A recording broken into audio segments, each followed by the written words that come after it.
Discovery, go and throttle up. Discovery Roger, go for deploy. Thanks, June, and to everybody in the shuttle program. The crew is go for launch. Roger, nice to be in orbit. We have followed in their footsteps to get us where we are today.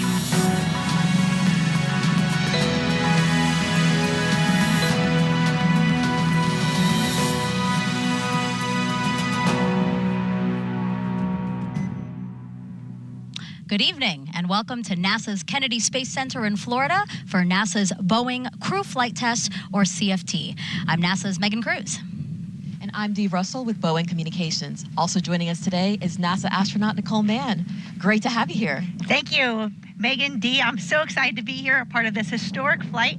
Go Starliner. Yeah, all three of us are very excited, and we're excited that you can join us today to watch and follow along for the next few hours. Because again, today is only the 6th time NASA astronauts will launch on a new spacecraft designed for crew. And it will lift off on United Launch Alliance Atlas V rocket, which ULA just finished fueling cryogenics a few minutes ago. Now, both Starliner and the rocket stand ready on Launch Pad 41. You're seeing a beautiful view there from one of our helicopters at nearby Cape Canaveral Space Force Station's Launch Pad 41. And the last time an Atlas-class rocket sent humans to space was 61 years ago for the final flight of NASA's Mercury program. Over the next 5 hours, we will walk you through the launch of today's flight test. NASA and Boeing want to certify Starliner for regular flights to the International Space Station as part of NASA's Commercial Crew program. Nicole, why is it so important to have a second commercial spacecraft that can ferry astronauts to and from the International Space Station? Megan, it's so important. What we need is dissimilar redundancy taking astronauts to the International Space Station. That allows us to not be reliant on just one company or one rocket.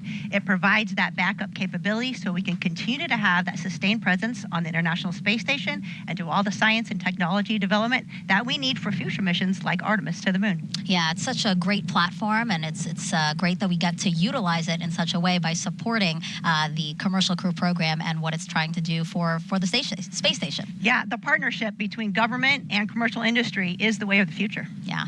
So obviously, everyone, Nicole knows a lot about the Commercial Crew program, the ISS, Starliner, and their 2 astronauts today, Commander Butch Wilmore and Sunny Williams, and that's why we asked her to be here with us. And for those who might not know, so Nicole was first assigned to this Boeing Crew flight test in August of 2018. Not only was she trained to fly it, but she was an integral part of its development along with Butch and Sunny. However, she was later reassigned to NASA's Crew 5 mission, which launched in 2022. She became the first female commander of a NASA Commercial Crew program launch and the first Native American in space. And while on board the space station, she and the crew conducted hundreds of experiments and technology demonstrations. She also performed 2 spacewalks, totaling 14 hours. After 157 days in orbit, she and her crew splashed down safely off the coast of Tampa, Florida. And today now, you are here to watch your friends make history, Nicole. It is really a special day. And, you know, it's very important to me because it's a great example of how our teams work together. Boeing, NASA, all working together to create an amazing spacecraft that has this capability to launch. And it's really that team concept. Astronauts may move on and fly other missions and come back, but we're all one big team. Yeah, absolutely. Now, there's a lot to learn about this crew flight test. That's why we have an entire team here to show you and walk you through the before, after of this entire mission. So, just a few miles away at the United Launch Alliance's Advanced Spaceflight Operations Center are ULA's Dylan Rice and Boeing's Lauren Brennecke. Both will monitor Starliner and the rocket for us. Down the road from them at Hangar AE is NASA's Daryl Nail, who is monitoring the weather and NASA's oversight of launch operations. And back here at Kennedy, we have NASA's Antonio Jaramillo to speak with key players in this mission. Plus, we have a team in mission control at Johnson Space Center in Houston. NASA's Brandy Dean, Boeing's Jim May, and NASA's Rob Navius will monitor flight controllers as they guide Starliner on its way to the International Space Station. But for now, let's head back into the suit-up room. We got a live view at the top of the broadcast, but let's go back in there now because that is where all the action is happening. And right now we have a live view of pilot Sunny Williams there. She's sitting down, talking to some technicians that are in the room with her. Nicole, what we are waiting to see right now, obviously they are suited up in their intravehicular suits, but we are expecting to see a pressure check on their suits soon, right? Absolutely. So there's a huge team of folks from David Clark and NASA and Boeing that are all working together to make sure the astronauts' suits are perfect prior to launch. And so they will get suited in. You can actually see Butch there. He's in the recliner with a visor down. He's going through his first leak check. So it looks like maybe he's kicking back and relaxing, but actually those suits, when they're pressurized, it's more comfortable to be laying back. Otherwise, you have some really hard pressure points. And so he's going through that leak check now. They're testing the integrity of the suit prior to launch. Yeah, so they're blowing air into the suit to inflate it. That's why we see him inflated there, and that's why his visor's down, because we're making sure that it maintains the right pressure for any issues that they might have. The suit has to protect them. Absolutely. It is their life support system, really. And so should there be a problem in Starliner, they will close their visor, that suit can inflate, and it has the pressure and also the air supply to keep the astronauts safe in the event of emergency. And Dee, Nicole mentioned David Clark, so that's the company that worked with Boeing to design these suits we're looking at, right? Absolutely. So they worked closely with veteran astronaut Chris Ferguson to come up with the details. It is a lot lighter than the traditional NASA astronaut spacesuits. It's about 10 pounds lighter. It's very minimal. You can see on the left side, right under maybe their name, that's where the umbilical will go in, and that's where the air would go into. The chippas, which is a soft helmet. The new thing about this suit is the helmets are actually attached to the spacesuit. It's actually like a hoodie, and that's where the communication cord is connected to, so that they're able to talk to flight control during their mission. And then, of course, they have gloves, as most suits do, and these gloves are touchscreen sensitive, as we do have a screen on our capsule. And it looks like Butch is about to unzip his helmet there, so it seems like we've had a good leak check there. Speaking of Butch, again, Commander Butch Wilmore, NASA astronaut and retired U.S. Navy captain, was raised in Mount Juliet, Tennessee, married to Deanna Wilmore, and they have 2 daughters. As a naval pilot, Butch racked up more than 8,000 flight hours and 663 carrier landings, all in tactical jet aircraft.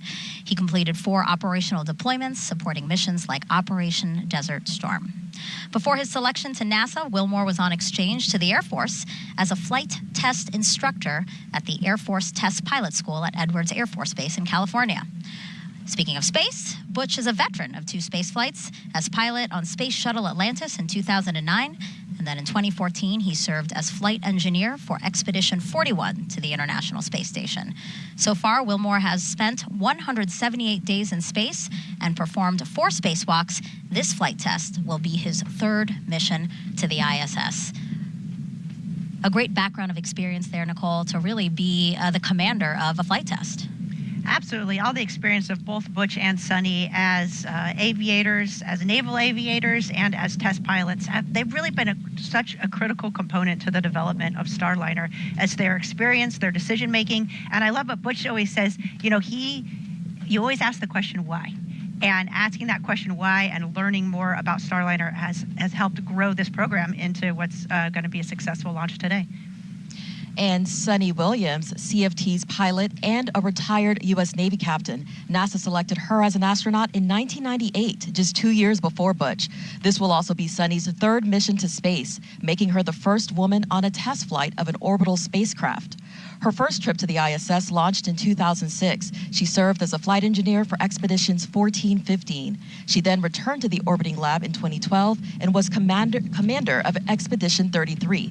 Sunny has more than 50 hours of spacewalk time, the 2nd most cumulative time by a female astronaut.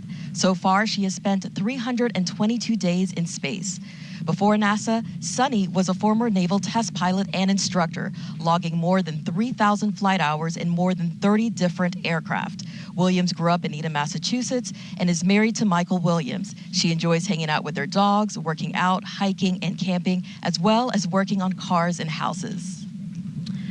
You were talking about how Butch is always asking why. Sunny has always said that that's actually something she really admires about him, because she fully trusts that he's going to get down to the bottom of everything and figure out why we're doing things and why it's the best way to go about things. Absolutely. Butch is always going to ask the tough questions. And if you have, one thing I remember training with Butch is if I had a question or I wasn't sure, he always pause, let's ask, let's find out why. He has that patience and that attention to detail to get down to the bottom of it. Yeah, that's why it's so important for our crew to develop that relationship, because Sunny says she really trusts Butch and trusts his decision making. And now, right here, we have a shot actually of NASA astronaut Mike Fink. He's the backup pilot for this mission. And Nicole, a fundamental part of NASA's commercial crew program and getting Starliner to this moment, really, Fink was. Oh, absolutely. Mike Fink has been working commercial crew since the very beginning. Before he was even assigned to Starliner, he was in charge of the astronauts that were working that program. So he's had a fundamental role in its development as well, and it's great to see him in the backup role today. And then he's also assigned as the pilot for Starliner 1. Yeah, Starliner 1, the first operational 6-month mission to the space station after this crew flight test and certification of the Starliner spacecraft. Fink is known for loving to take pictures, so I bet you he's snapping he's snapping a picture of the crew now. Okay, that makes me laugh. He is the best at taking photos. In fact, I told yesterday I drove by the pad and took a photo, and I texted Mike, and he sent me the first picture that we took together in front of the Atlas V, which is pretty special. Yeah, that's wonderful. And I know he's there in a monitoring role, right? Because as he prepares for Starliner 1, it's really important to see how everything shakes out for CFT today. Oh, for sure. But he's also the ASP. So he's the astronaut support person in the room. And so his job is to make sure Butch and Sunny have everything that they need for launch. Of course, there's a team that's helping them out, but he has that special eye to know, okay, this doesn't look quite right.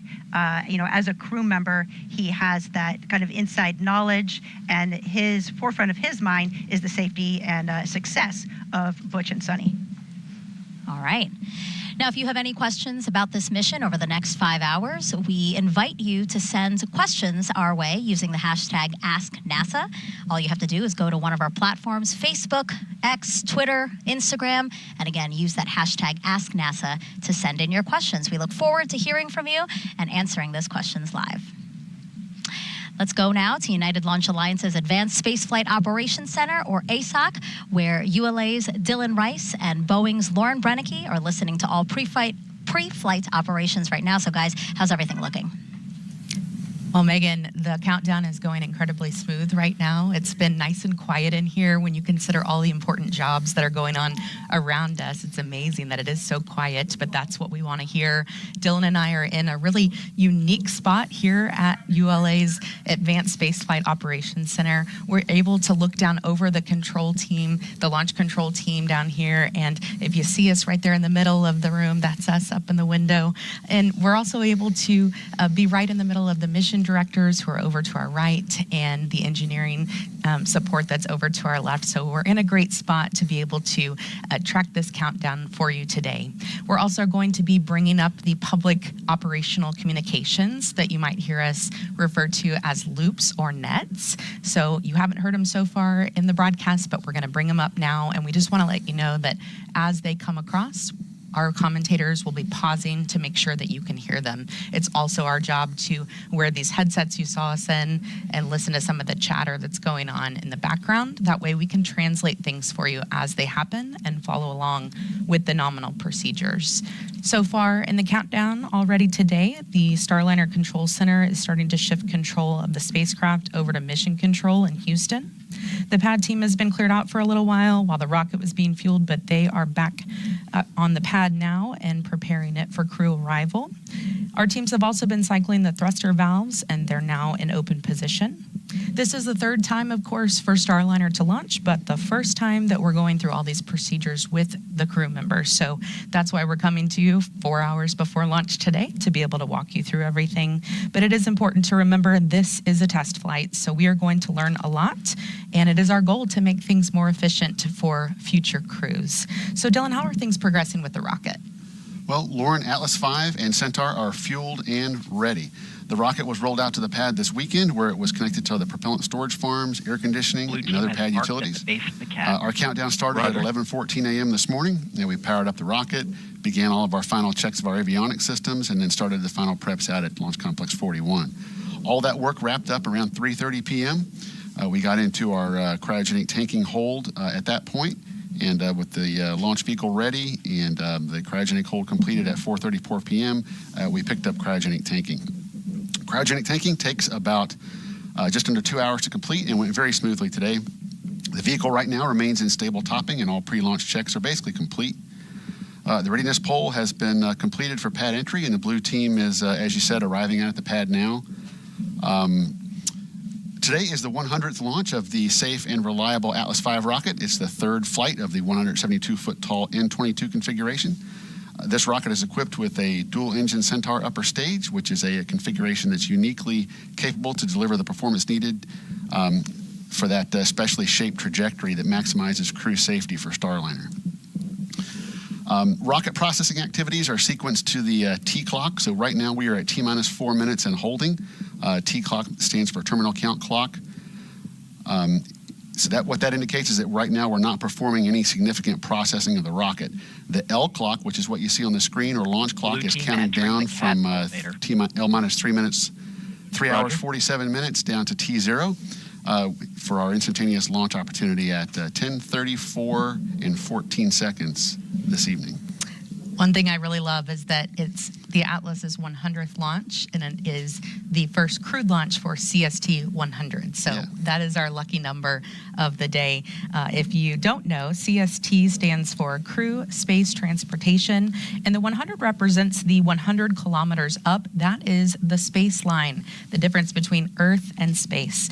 So, of course, you'll hear us refer to it as CST 100 some, but we do call it Starliner now. That is the fleet name. So let's get a check-in with NASA's Daryl Nail at Hangar AE. Daryl?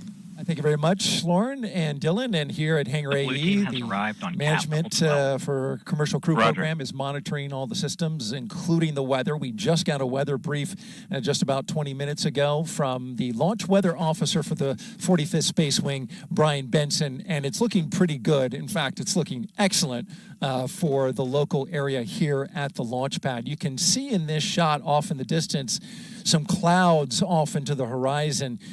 We may have some stray cumulus clouds that could form out there, but other than that, that is the only concern when we go into this launch tonight. The fact is that we've got winds that are onshore pushing the sea breeze storms, which are very normal this time of year here in Florida. They're pushing them well west of us. In fact, there's some storms firing up to the west, just west of Orlando, which is about an hour's drive of here. Thunderstorms are starting to form there. They have some lightning that is in the area, but all of that is not a concern according to the launch weather officer. Now, there's two areas that we're looking at, and the first is the launch pad. You can see from this shot right here, the seas look great, the sky looks good, and overhead we're looking really fantastic. So let's put up the weather graphic and just give you the breakdown for the launch weather officer here in the area. You really can't get much better than that. 95% go. They wouldn't want to put 100% because I have you loud and clear on one. Roger that. Blue team has arrived at CAT level 12, performing white room toxic paper and O2 checks. Roger. Okay, so there you heard the blue team is up at the 12th level. 3 hours, 45 minutes. And so we are 95% go, with the only concern, as I mentioned, cumulus cloud rule, temperature 72 degrees. As far as the little bit of elevated risk for the Ascent abort corridor. This is the area up the northeastern seaboard of the United States. There is a cold front that is leaving the area. It has created some cool water in that area, and the search and rescue teams are monitoring that. It's below 40 degrees Fahrenheit, but that's not something that's going to be able to stop the search and rescue teams for Det 3 from going in that water if, for some reason, the crew capsule aborts into those waters up near the Canadian Maritime Provinces. Go ahead, Slick. The CST 100 commanding transferred from BMCC to MCC CST. Roger. All right, with Butch Wilmore in his seat, getting ready to do his suit leak check, we'll toss it back to Megan at the host desk. Yeah, so right now we have Butch sitting there. His suit leak check is actually complete, as well as Sunny. So this is kind of some downtime that they have here, right, Nicole? Yeah, it sure is. There's a little bit of what we call slop put into the schedule so that if they needed to redo a leak check or something like that, they could. But they're running through kind of in their minds all the last things that checking the configuration of their suit and all their pockets. And I'm sure they're saving time for maybe a card game. Okay. And I do want to point out some pre-launch traditions because we here at NASA love to honor history and traditions here. So we want to show you one of those pre-launch traditions. This one is the addition of Butch and Sunny's mission patch to a wall inside of astronaut crew quarters. You can see Butch finding the perfect spot for where he wants. So right on top and in the middle. Right on top and in the middle. That's great. I love that you're laughing because this is very Butch-like, as I gather. Rightfully so, though. I mean, it's the first flight, so that's great. You can see all the other patches from the SpaceX launches down on the left and right sides there. Right, so your patch is there. Yes, on the right side, I think it's the third one down, Crew 5. Perfect. So now we see Sunny signing around the patch, and now Butch. This happened on April 26th, just a day after the crew arrived at Kennedy for launch. And just, again, a great opportunity to honor the history of these launches and also to continue with tradition. Absolutely. And you see there's plenty of room there for the follow-on mission patches. That's right. That's right. Lots more launches to go with NASA's Commercial Crew Program. And speaking of their mission patch, Butch and Sunny designed it together, and every detail has meaning. So the seven stars in the background represent each astronaut who traveled to space as part of the Mercury program. The astronaut symbol at the bottom between Butch and Sunny's names represent all who will follow in their footsteps after this flight. The orange border is a nod to this being a test flight. Earth's blue marbling represents Sunny's love of the ocean. And of course, you have Starliner and the Atlas V rocket there in the middle, with the ISS above it signifying Starliner's first destination in space.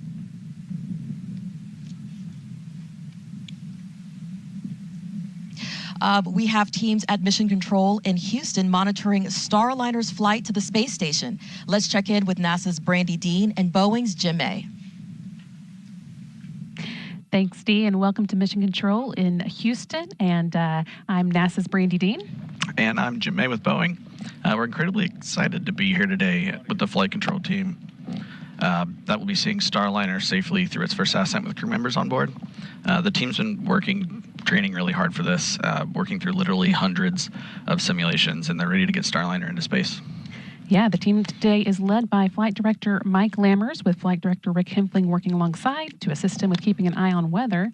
And on Lammers' other side, we have Canadian Space Agency astronaut Joshua Kutrick acting as today's Capcom. He'll be speaking to Butch Wilmore and Sunny Williams on the team's behalf, and he has a special interest in this flight since Kutrick plans to be on board Starliner the next time it launches as a mission specialist on Starliner 1 crew. This team's been on console since about 3:30 this afternoon, working closely with the teams in Florida. Just under 4 hours before launch, once everything was activated and ready for them, the Boeing Mission Control ground control team handed control over to these folks here, and they'll be the ones sending commands to Starliner from now on. That said, although they'll be busy, you won't hear too much from them as they move through the countdown with their colleagues in Florida. Some of the key calls they'll make include switching Starliner from ground power to battery power, and then with the crew's help, activating the launch abort system. 3 hours, 40 and of course, minutes. Mike Lammers will be speaking on behalf of his team when he gives his go or no-go to the launch conductor during the final poll 7 minutes before launch. At liftoff, they'll work hand in hand with the ULA team, who will be controlling the Atlas rocket lifting Starliner into orbit. For the first minute and a half of flight, we'll have Atlas and its solid rocket boosters providing the initial lift to get Starliner to orbit. And then later, the second stage, Centaur engines finish the job of getting the spacecraft into orbit. They'll be done with their job about 12 minutes into Starliner's flight and then be jettisoned 3 minutes later. After that, Starliner will be on its own to make its journey to the International Space Station. So let's take a closer look at the details of what to expect during Starliner's ascent, coming up at 10:24 p.m. Eastern tonight.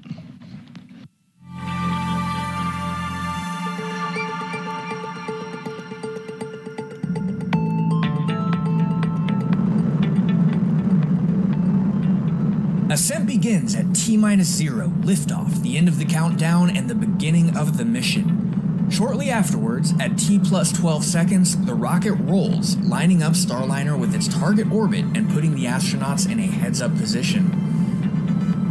Then, around T plus 40 seconds, max Q starts. That's also known as max aerodynamic pressure.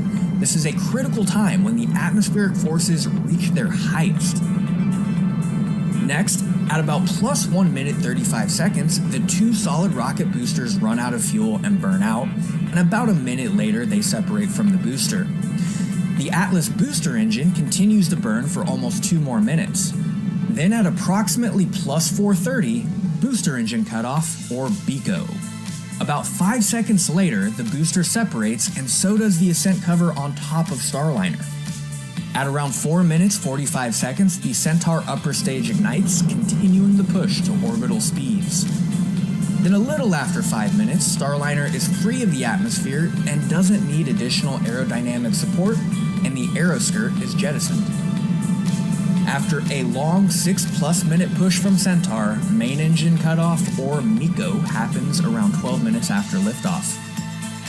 Then, when Centaur successfully separates almost 15 minutes after launch, ULA's job is done. But Starliner is not quite in orbit yet. After a 16-minute coast, Starliner ignites 4 of its orbital maneuvering and attitude control, or OMAC engines, for the orbital insertion burn, and then 31 minutes after liftoff, the Ascent profile is complete.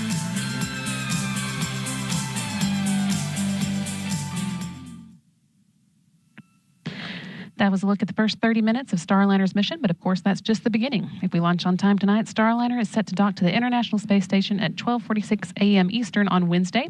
So next we're going to check in with NASA's Rob Navius, who is waiting on launch just down the hall with the Space Station Flight Control Team. Rob? Well, good evening from the International Space Station Flight Control Roger, Room proceed here with at the Johnson CST-100 Space hatch Center in operation. Houston, where the Orbit 3 team of flight controllers is on duty at this hour, keeping tabs on the countdown, the progress of Starliner's preparedness for launch, and the countdown for the crew members on board the station to be awakened at about 2 a.m. Eastern Time Tuesday morning.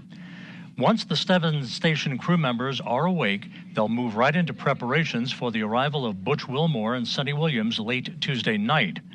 High on the list for the station crew after their wake-up call will be the stowing of equipment currently housed in the passageway between the forward end of the Harmony module and the hatchway through which the Starliner astronauts will float as they enter the station following docking.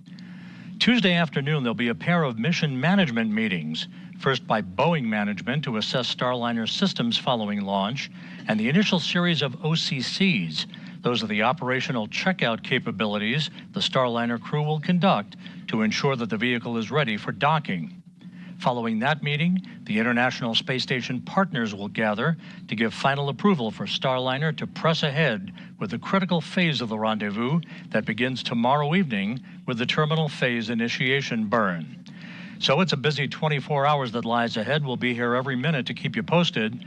And by the way, at the time of launch tonight, the International Space Station will be flying 260 miles over southern Belgium. With that, we'll send you back to the Cape. Thank you to our colleagues over at Johnson Space Center. We are now 3 hours, 35 minutes, 10 seconds and counting from liftoff of NASA's Boeing crew flight test. Go ahead, flight. We're ready for hold call authority comm check. Proceed. Stand by for voice loop reconfiguration. Roger.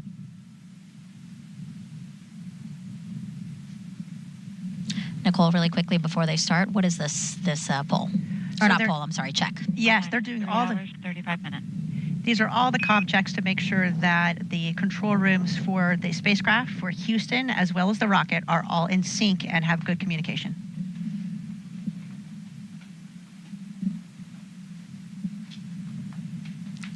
As we wait for that comm check, we are outside now, looking at the crew's ride to the launch pad.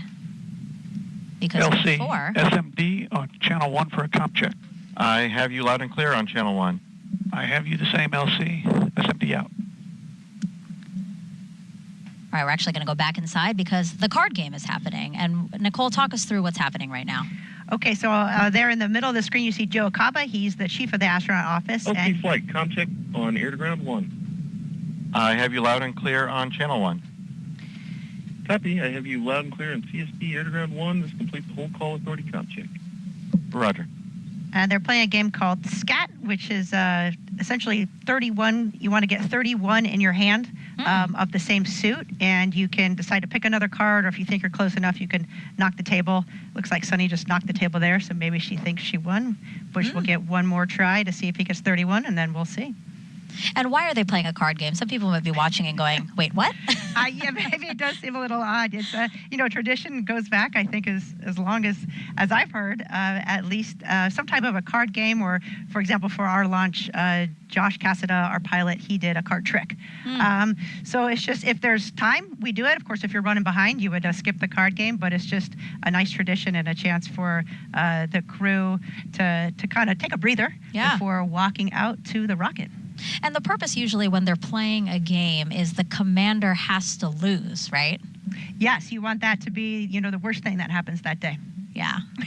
So it looks like Sunny, I don't know if maybe Sunny won, because really, again, I don't think Sunny has won, because they continue to play. That's what I'm thinking. They're just dealt another hand, so we'll see. Again, another pre-launch tradition that dates back quite a bit. And we wanted to bring you back into the suit-up room to show you this, because it is a moment of levity for the crew before everything really starts to ramp up before launch.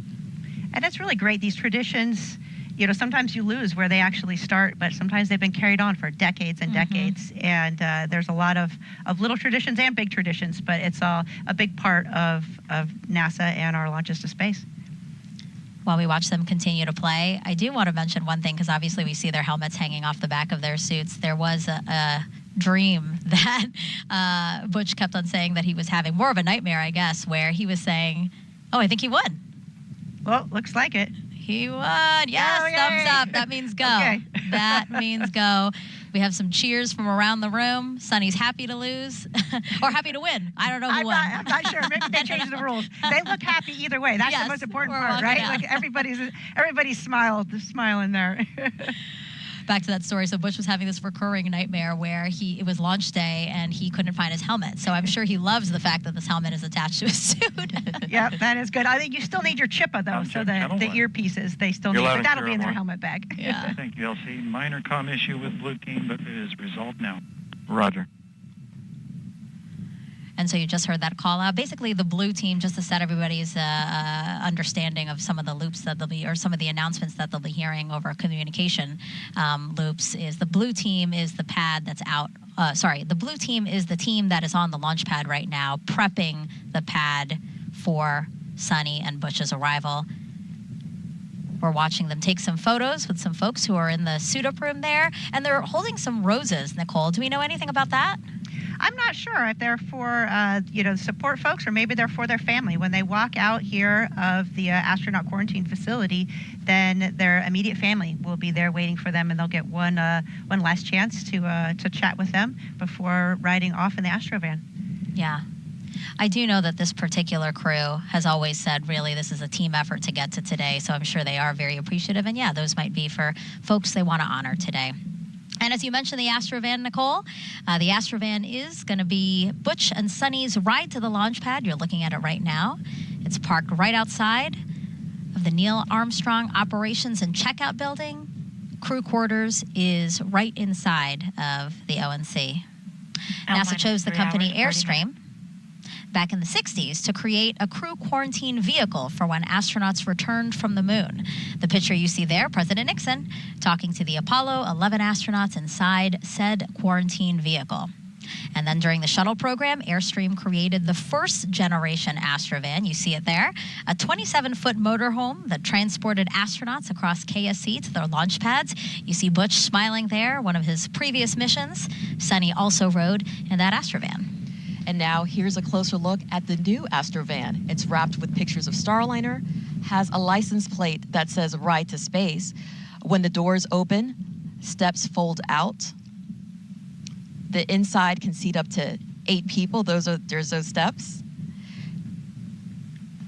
And there's with the room for the astronauts, portable air ventilators that keep them cool. The Astrovan also includes TV and a sound system, so crew can watch or listen to whatever they want on their way to the pad. Looking like a pretty comfy ride there, Nicole. You jealous? It's pretty sweet. It's a pretty sweet ride. So again, that is parked right outside.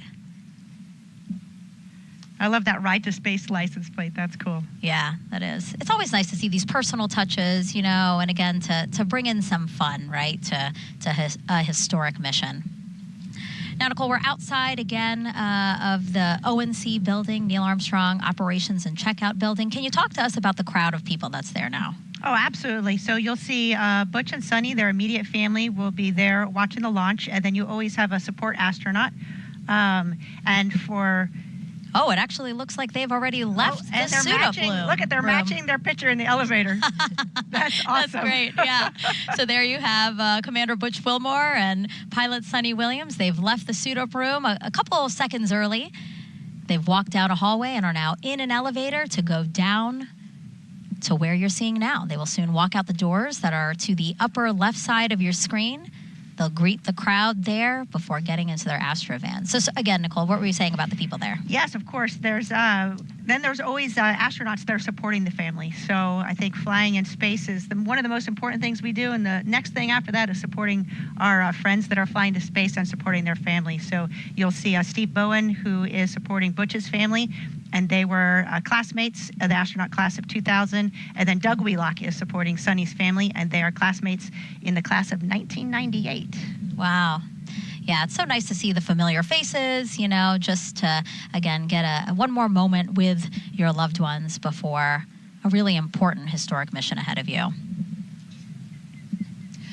Butch and Sunny have been training on Starliner for years, and Starliner training takes place at Johnson Space Center, where they can simulate just about anything they may experience in space, even zero gravity.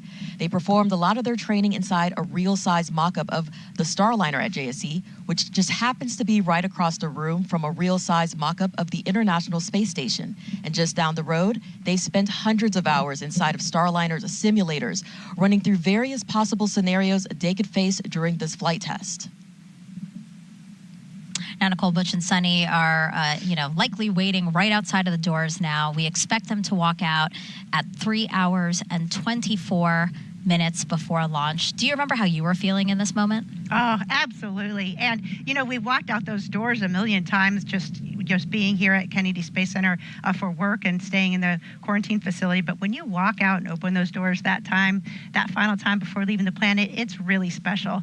I remember feeling excited to see my friends and my family, but also feeling a really strong sense of calm because you know you're prepared and you are ready to go. So we'll be watching the clock to see if they're too excited to wait for the mark that they were. Who would come running out first? Would it be Butch or Sunny? What do you think? You know the answer. Okay, maybe they're together, kind of running out. I'm sure we'll also see a lot of NASA leadership here at crew walkout. Now they'll have to stay down kind of towards the other end of where the Astrovan is because they have not been in quarantine with the crew. But it's always important that we have our leadership at NASA coming down for lunch. All right, let's try to squeeze in a social question. We have Danny on Instagram asking, what exactly are they testing? Oh, well, Danny, they're testing everything. It's a new spacecraft. Of course, the spacecraft has launched uncrewed before on the Atlas V rocket, so we have great confidence in that system. But the crew on board, the integrated system with all the life support systems and our egress systems, which is your cooling and your environmental system. Of course, and then the piloting of the spacecraft. It is a fully automated spacecraft, but it has a lot of manual capability. So Butch and Sunny will be flying manual test points, and it also has a fully backup capability as well. So they'll be testing all of those components of the spacecraft during this mission. And to set the stage for, again, the moment of Butch and Sunny walking out these doors, again, the ONC building here at Kennedy Space Center. Inside was crew quarters, that same suit-up room that we have been watching them suit up in. NASA has used that very same suit-up room since Apollo 7 in 1968. That was the first manned mission of the Apollo program, so a lot of history there. And then those astronauts, as we said, for the missions subsequent to Apollo 7 have been walking out the doors as you see now. Here they come, our CFT crew, taking their first steps outside for their historic flight test to the International Space Station. Commander Butch Wilmore and pilot Sunny Williams. LC Slick on channel 1. Go ahead, Slick. Hatch open, ops complete. Confined space checks are nominal. Roger. You can hear Butch there saying thank you for everyone for being there. He said, let's fly. They're now walking over to their respective areas, right? Again, we have family and friends here to see Butch and Sunny.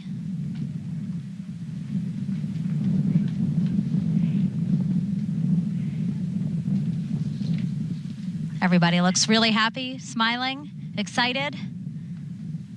They'll have a couple of minutes here to chat with their family and friends, Nicole, before we expect them to get into the Astrovan and drive off at 3 hours and 20 minutes from launch, so about 3 minutes from now.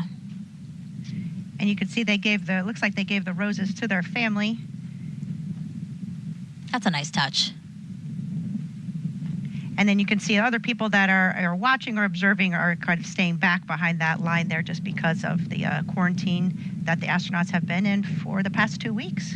Yeah, there's sections, right? There's the first section of people who have been in quarantine. Second section might be extended family who couldn't do the quarantine. And then we have the media, of course, covering this historic launch.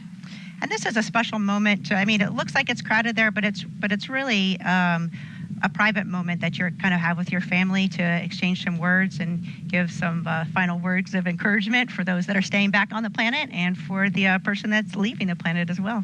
Yeah, both Butch and Sunny have said, you know, they have included their family every step of the way of their mission. So really, they feel like their family is ready and excited and happy for them to embark on this journey.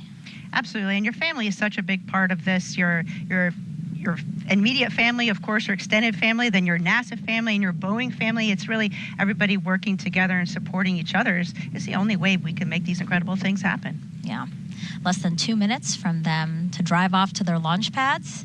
I do want to point out who's going to be getting in the Astrovan with them. So we will have a driver. His name's actually Rodney Perry, and he said, I could not pass the opportunity up to drive astronauts to a launch pad. I don't blame him. Yeah, that's pretty cool. And then we have a backup driver who's going to ride passenger, monitor again those communications that we're hearing over the loops, the nets, just to keep tied in with the operation. He said that Butch and Sunny are just down-to-earth fun people, excited to, again, play a small part in their mission. And then also Fink, NASA astronaut, is going to ride with them. Can you talk to us about that, Nicole? Yeah, so again, in that astronaut support role, Mike will be with them all the way up until they get on the elevator to go up into the launch pad, and he's there to just answer any questions they have, help them out in any way. It's nice having kind of just a person, a colleague that's there should you need anything. And then, of course, Spanky's taking notes on everything because, as mentioned before, we're always learning and improving our processes. And so he will take any lessons learned back for his launch. And we're watching now as Butch and Sunny give air kisses, air hugs. You can see they have a visor, a film kind of protective layer there on top of their visor. That's Velcro to the back there, and that's just so the visor doesn't get scratched as they're moving around to the launch pad, and then they'll remove that protective visor when they get into the spacecraft. That makes sense. Thumbs up to everybody. They're like, let's get out of here, guys. A hug there for 3 hours and 20 minutes. One of you guys' colleagues, right, Dee? That's right. That's Megan Donaldson. She works very closely with the astronauts. She's our astronaut liaison and ensures that they have proper interaction with our teams to encourage safety and to remind everyone that this is a crewed flight and this is who we do it for. Now she's closing the door. The stairs are going up. We see the backup driver getting into the passenger seat. I always expect the Astrovan to zoom away or something, but for some reason it always drives so slowly. I guess safety first, right? Exactly. I was just going to say safety first. We have speed limits here on Kennedy Space Center. Yeah, don't you encourage people to beat those speed limits? Of course not.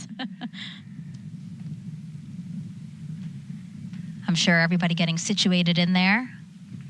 the windows, they look opaque, but actually the astronauts can see out of them, right, Dee? That's right. So they'll be able to have views of the entire Kennedy Space Center as they ride to their pad. And what a beautiful time to be riding to the pad. We're about to see sunset here. Golden hour. Absolutely. It's gorgeous. And it's always fun because you drive out to the pad and there's a lot of locations, especially coming by the vehicle assembly building, where the streets are just lined with folks waving and cheering you on. We expect the drive to take about 20 to 25 minutes from here to Launch Pad 41 on Cape Canaveral Space Force Station. So not on Kennedy Space Center property, just next to us. Again, about a 20 to 25 minute drive. How are you feeling on that drive, Nicole? We were definitely excited. I was in a car with Josh, as I mentioned before, who was our pilot for Crew 5, and we had a music playlist that we listened to, but we picked too many songs, so we had to kind of like rush through to the next song because we wanted to get all those songs in. We had some songs that kind of hype you up, some songs that had some like special, personal meaning to us, and then, a couple songs that just as a crew was something that we really enjoyed together. Speaking of music, both Butch and Sunny obviously wanted to have some music to get them in the mindset as well. Butch said epic movie songs, which I'm sure doesn't surprise you. His phone has, he said, over 300 epic movie songs. And then Sunny has said she's more of a country pop kind of gal. So really that vibe is just, kind of relaxing with family on the beach. So that's kind of the music that they've been listening to get them in the mindset for today. Absolutely. I mean, you're definitely focused on, launch and the upcoming mission, but the ride over gives you just a chance to kind of kick back and reflect a little bit about all the work that's gone into preparing for this moment, all the teams of folks that have been working hard to make sure that this launch is as safe as feasibly possible, and then also to reflect 17 minutes on your family and what a critical component they are to this mission. Seems there might have been a slight delay, but now everybody is back in, and we are off. NASA astronauts Butch Wilmore and Sunny Williams now en route to Cape Canaveral Space Force Station's Launch Pad 41 with a full security escort. A beautiful aerial shot there to show you the convoy that will take them to their launch pad. Now, I remember, Dee, you said that inside there's a TV in there, and of course we wanted to know what the astronauts will be watching while on their ride to their pad, and we found out they'll be watching the Top Gun Maverick movie. I hear you laughing, Nicole, because that is very much the two of them in a way to get them both amped up. As we've mentioned before, both are experienced naval aviators, and we actually have some old school pictures we'd like to show you now. We have a picture of Sunny back in the day. And that particular movie has significance to her because she said when she first got into the Navy, she thought about being a diver, but then she watched the first Top Gun movie, and she decided to go to flight school. So she ended up being a helicopter pilot, right, Nicole? That is awesome. That's a great picture. I have not seen that one before. Yeah. Yeah, Sunny was a helicopter pilot and a test pilot, and is still a wonderful pilot today. She actually flies a lot of general aviation as well. Mm-hmm. And then we have a picture of Butch, of course. Fun fact, he was actually a real Top Gun pilot. And Dee, you mentioned Chris Ferguson, a retired NASA astronaut. He's on the far right. Talk to us again about him and the fact that he, too, was a Top Gun pilot. That is correct. He LC Slick on Channel 1. Go ahead. Crew transport convoy is en route to LC 41. Estimated arrival to the roadblock is about L minus, I would say 3:05. Roger. OSM, LC. OSM. Crew transport convoy is en route to pad. Permit entry into FHA. Roger.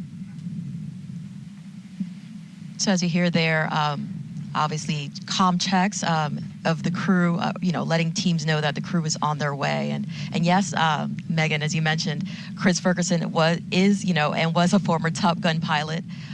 He is obviously a retired NASA astronaut, but he did work for Boeing, as we mentioned. He assisted us greatly with Starliner, helped design the NASA astronaut suits, and he shared many of his stories from his Top Gun days, if you will, and we enjoyed hearing them. So I love that they all have that to share. And as we watch the convoy make their way across Kennedy Space Center here, let's check back in with NASA's Brandy Dean and Boeing's Jim May, who are monitoring things at Mission Control in Houston. Thanks, Megan. It's great seeing Butch and Sunny on their way to the launch pad. We gave them a good send-off here when they left Houston on April 25th as well. The teams at Johnson Space Center lined the road to Ellington Airfield, holding up good luck signs and even tossing a little confetti as they drove in to board their T-38s for Florida. Things have been going smoothly for the flight control team in Mission Control Houston. The team here took control of Starliner a little less than an hour ago, and they've been working smoothly through a number of the steps in their pre-launch checklist. One of the first things they did after coming on console was a weather briefing with the crew in crew quarters still. That was a quick conversation, though, as the weather is looking very good for today's launch opportunity. The team here in Houston is continuing to work through their pre-launch checklist, although right now they're working in more of a monitor mode, keeping the spacecraft stable while Butch and Sunny head to the pad. Then the teams at Kennedy Space Center prepared a Starliner for their arrival. So once the crew gets strapped into their seats and the hatch is closed, things here will pick back up a little bit as we perform cabin leak checks, monitor Starliner's life support systems, hosting the crew for the first time to space. Yeah, and then in the last 20 minutes before launch, there are a few important actions they'll work through, switching Starliner to internal power and working with the crew to activate the launch abort system. This carefully choreographed pre-launch process has been practiced many times as a fully integrated team, and most recently just last week with all of us sitting here in the same seats as our final set of training to prepare for Butch and Sunny's mission today. And of course, all of this is aiming to get the crewed Starliner to the International Space Station for its crewed flight test. So let's check in again with the destination, the International Space Station. Rob Navius is with the Space Station Flight Control Team, standing by to give us an update. Rob? Thanks, Brandy. Well, Mission Control is buzzing tonight with the White Flight Control Room down the hall, poised to take over Starliner mission operations at liftoff of the Atlas V rocket. And in this room, the International Space Station Flight Control Room, we're ready to collaborate with our colleagues once Starliner moves into what are called integrated operations around 9:45 p.m. Central Time tomorrow night, about 3 hours prior to Starliner's scheduled docking.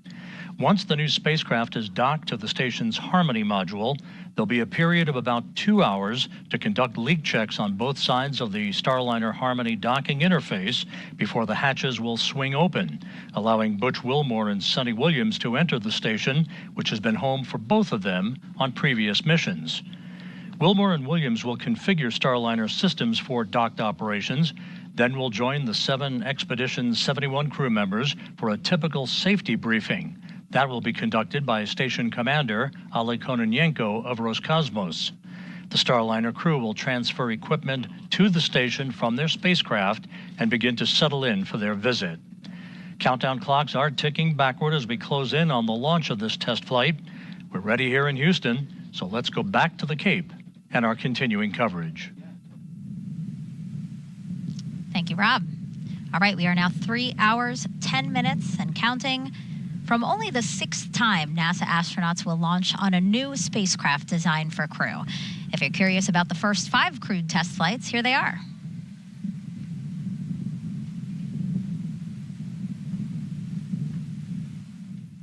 The first was Mercury Redstone 3, launched May 5th, 1961 with Alan Shepard. The next one was Gemini 3, launched with Gus Grissom and John Young on March 23rd, 1965.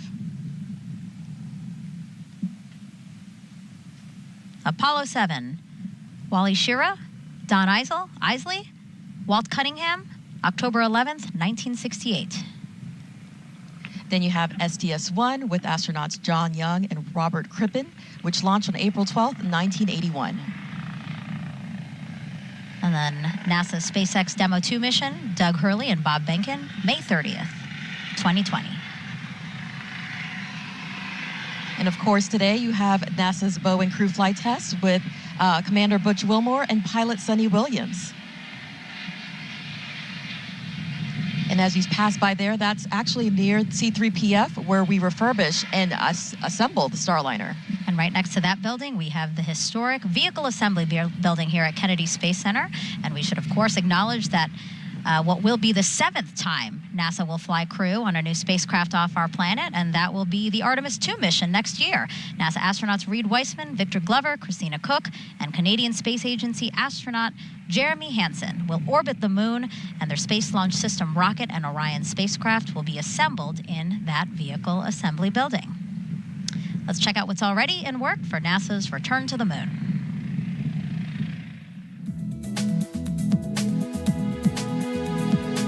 Engineers inside the Neil A. Armstrong Operations and Checkout Building at Kennedy Space Center lowered the Orion spacecraft into a vacuum altitude chamber with the help of a 30-ton crane.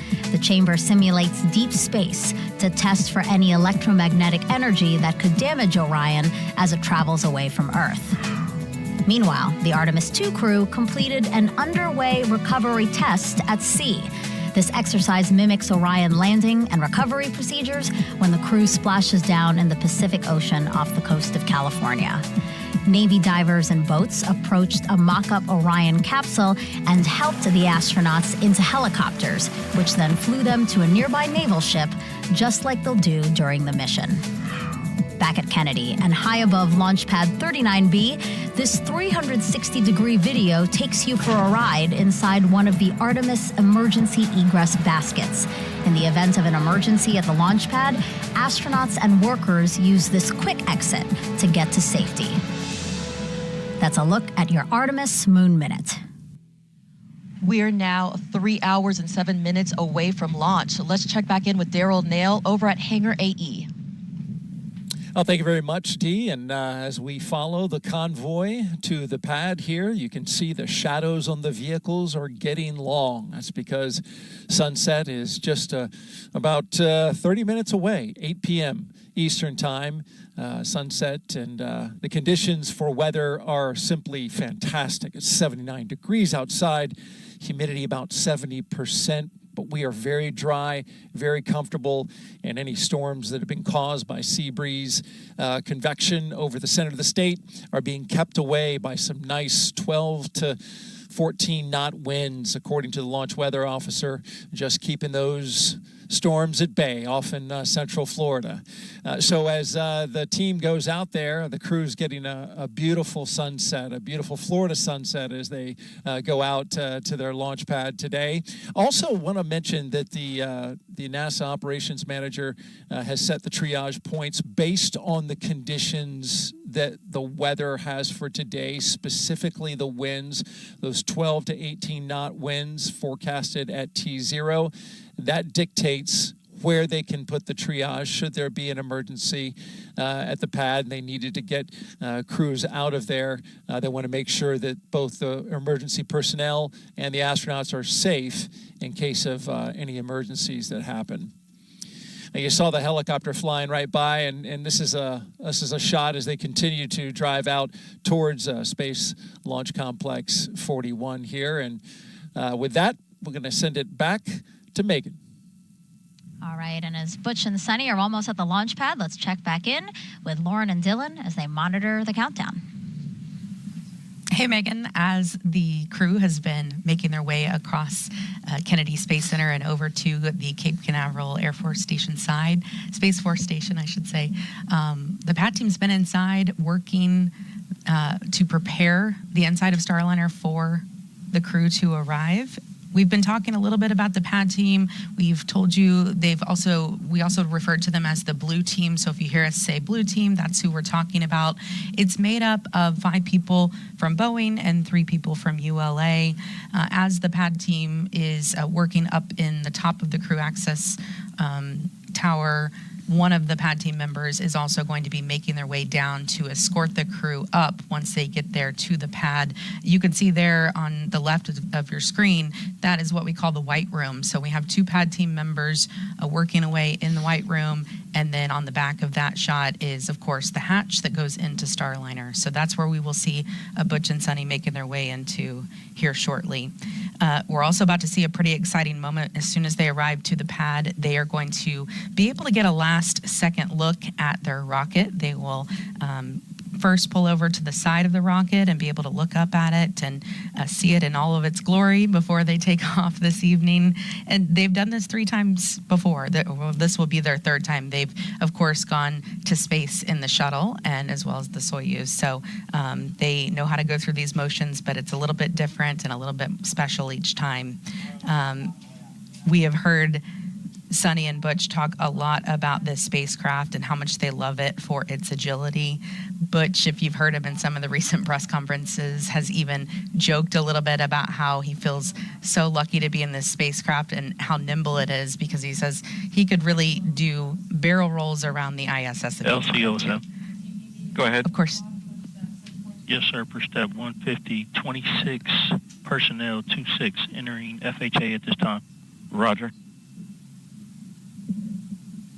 Of course, he would not be doing barrel rolls around the ISS, but he just likes to use that as an example of just how nimble this spacecraft is. Sunny also tells us that it is a test pilot's dream to be on this flight. She says she feels like she won the golden ticket. So it's pretty special for our teams to hear things like that. They have both been thoroughly involved with the development of Starliner, making changes along the way. They say that their fingerprints are really all over every procedure, every part of Starliner, even their spacesuits. They have been that involved in the makeup of everything. Of course, it is their goal to put Starliner through the ringer during this test flight and to prepare it for their friends who will take future rides on Starliner once we are certified and there are future missions on Starliner 1. So Dylan, the crews feel very confident with a ride to space on the Atlas, which has a 100% mission rate. They like to talk about that. Well, Lauren, the Atlas V Starliner configuration was designed with a commitment to safety. One of the most reliable rockets in the world, Atlas V, is today carrying an extra layer of safety for its specialized duty of launching astronauts. We call that the Emergency Detection System, or EDS for short, and it was developed by ULA engineers to enhance the protection of astronauts riding atop Atlas V. On channel 1. Go ahead. Ready for pad support personnel to perform OSE radio comm checks and proceed to ground level. Roger. And Lauren, as I was saying, that EDS system autonomously monitors the health of all of the launch vehicle systems during flight. If the EDS system detects an impending anomaly, it can trigger an abort faster than any human could possibly do.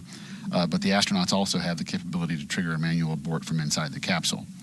Along with that EDS system, we also have a dedicated Ascent flight control team on console at our headquarters in Denver.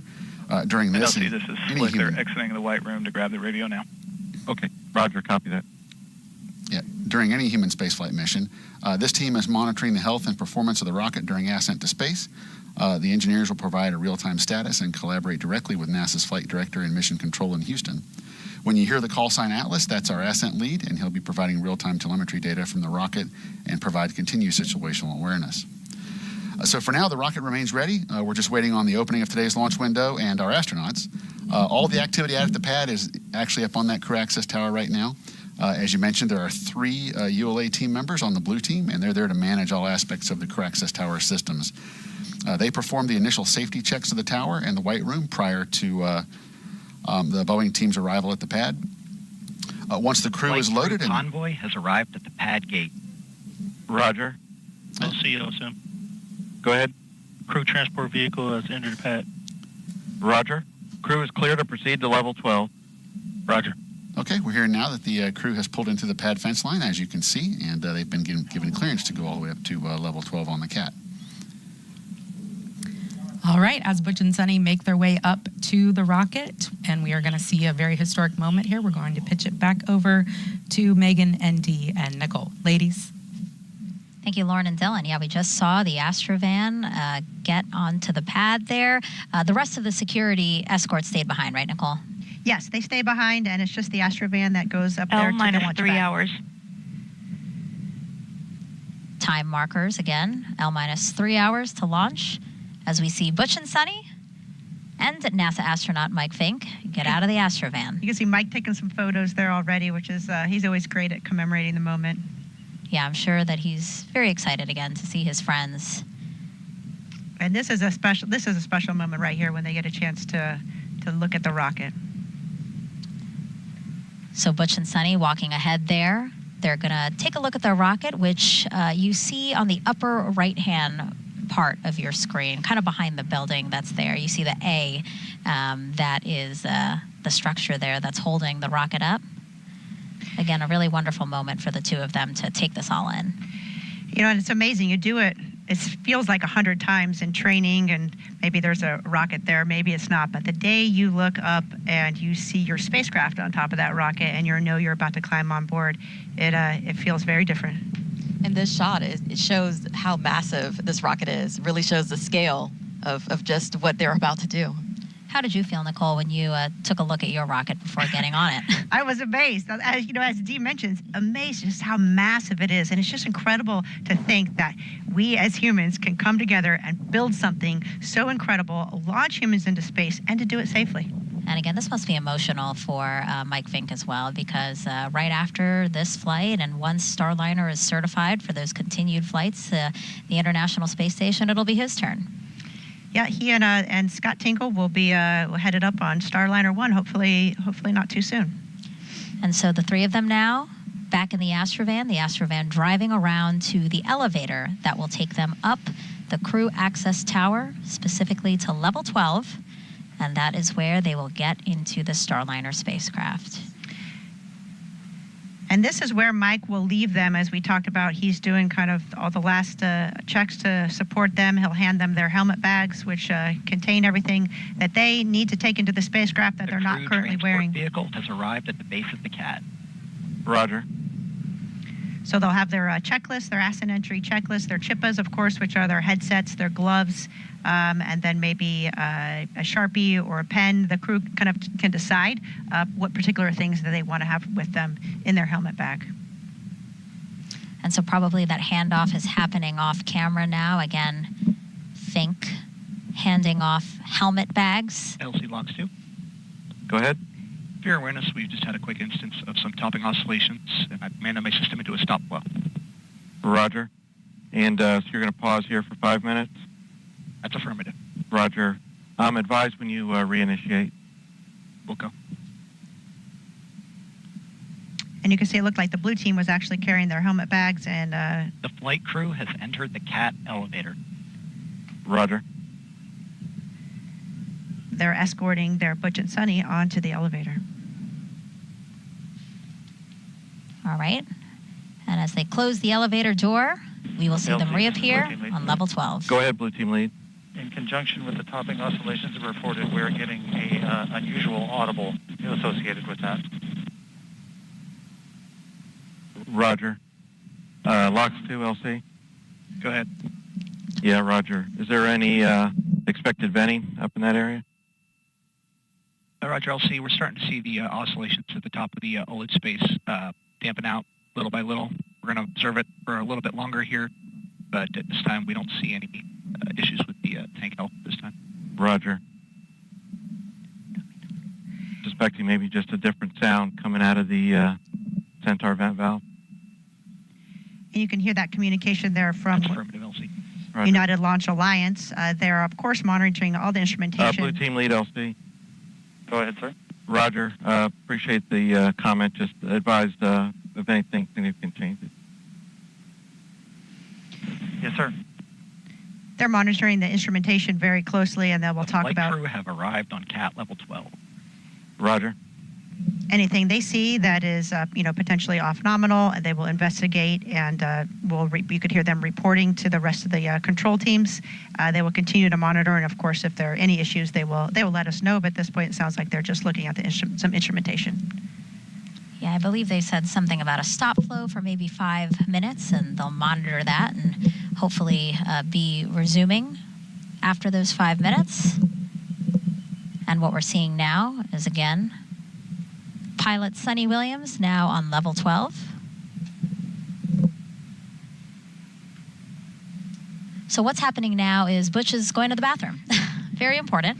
It's his final opportunity to go to the bathroom before launch, right, Nicole? Yeah, and believe it or not, that is at a very important moment. You want to take that time there. And it also gives, your other crew member a chance there, like Sunny is, to look out the top of the launch tower, which is just an incredible view. You can see the wind is really ripping, as you can see Sunny's hair getting blown around, but it's a great view looking down. I'm sure that sunset over the Cape is pretty special at this point. Yeah, it's wonderful that this isn't a night launch, because obviously at night this place is pitch dark. So it's nice to have a view from up there for them. And you can see off to the left there, that is the crew access arm that's headed out to the White Room. So once they're complete with their restroom breaks, then they will head down the crew access arm. Go ahead. Yes, sir. Crew transport vehicle is clearing the pad. Roger. And here they go. Butch and Sunny walking across the crew access arm to Starliner, their ride to space. So and now, OSM, proceed to south fallback. Roger. So now they're in the White Room being greeted by some of the pad team members. That's going to help them ingress into the Starliner capsule. But before they do that, you can see Butch has a Sharpie in his hand, and he is actually signing a mission patch that they have put in the White Room.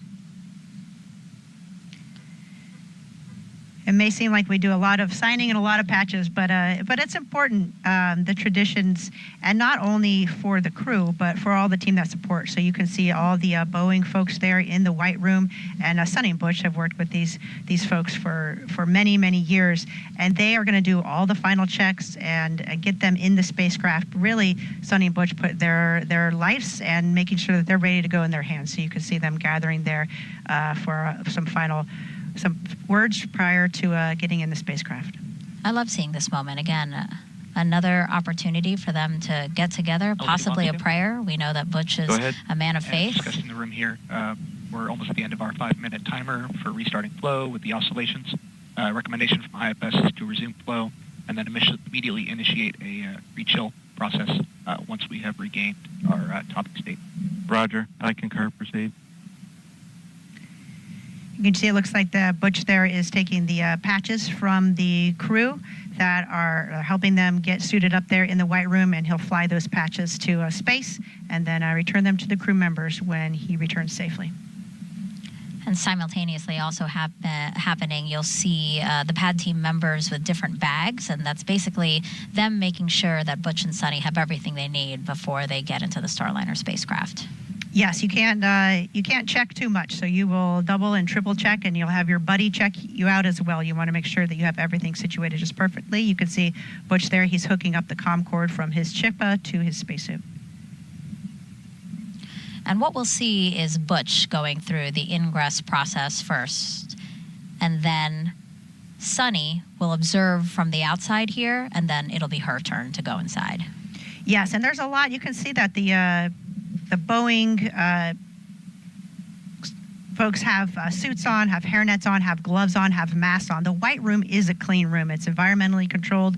We want to make sure that the environment inside the spacecraft has the proper humidity, that there's no contamination, and it's very important that there's no dust, hairs, rocks, anything, any type of FOD that could get into the spacecraft or into the hatch. So it's important that we keep this room clean and pristine. Right, so after they help him get his gear situated here, as you said, some FOD checks, foreign object debris, things that shouldn't be on them, go into space with them, so make sure they take them off. So you see that white pad on the floor there, Nicole, that's like a tacky mat is what they call it. Yeah, the little sticky mat, and so if there's any debris on your shoes or your boots as you go in, that will get removed and stay on the sticky mat. You can see that they're helping Butch put on his wrist. He's got a wrist mirror as well as a wrist light that they helped put on. He also has a watch, and he has a cover that's on his watch. You can see that wrist mirror there on his right forearm. And what do they need a light and a mirror on their forehead? Why do they need those things? Well, really, that mirror, remember, we saw how during that leak check how Butch lowered his helmet and then zipped his helmet all the way around. So you can't by yourself see where confirm that that helmet is fully zipped unless you have a mirror or your buddy can look at it and see it for you. So it's really for safety of flight, and if you needed to, of course, when you're strapped in, you may have limited visibility. Of course, if you're pressurized or something, that's even exacerbated. So that mirror allows you to gain more views of the spacecraft and to check that your helmet is properly zipped prior to pressurizing. And now we are inside the Starliner spacecraft. And as Butch gets settled into his seat, let's toss it over to Lauren and Dylan inside with the launch team to walk us through what else will happen before Sunny gets in. Go ahead. This time, flow has been reinitiated and a rechill has been issued. Roger. Megan, thank you. We are taking a new view now. This And is Blue from Team Lead, LC. This is from one of the 4 different views we have inside Starliner from our Mustang camera system. And this shot here, of course, is up close on our commander, Butch Wilmore, as he gets settled into the seat here.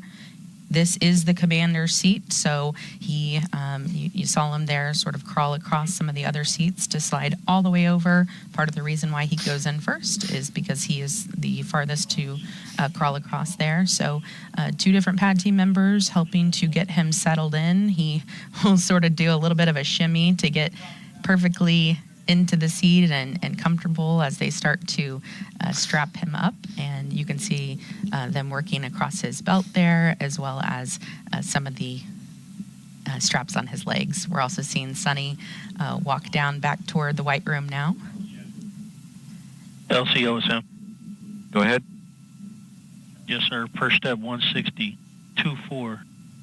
Personnel have exited FHA roadblock. Roger. All right, and back inside Starliner. Again, we have these 2 pad team members who are helping Butch get settled in here. They won't start with Sunny until Butch gets completely in. These seats that they're in, actually, Butch and Sunny made some recommendations when they started the process of getting fitted into them. They wanted to add a little bit of extra padding to their back. So that's just one of the ways that they've been involved in making changes along the way. And they say that, every little change that they make, they want their friends, the other astronauts who will fly Starliner in the future, to look back and thank them for making, this the most comfortable and pleasant ride to space for them. Now, right in front of Butch there is the Starliner console.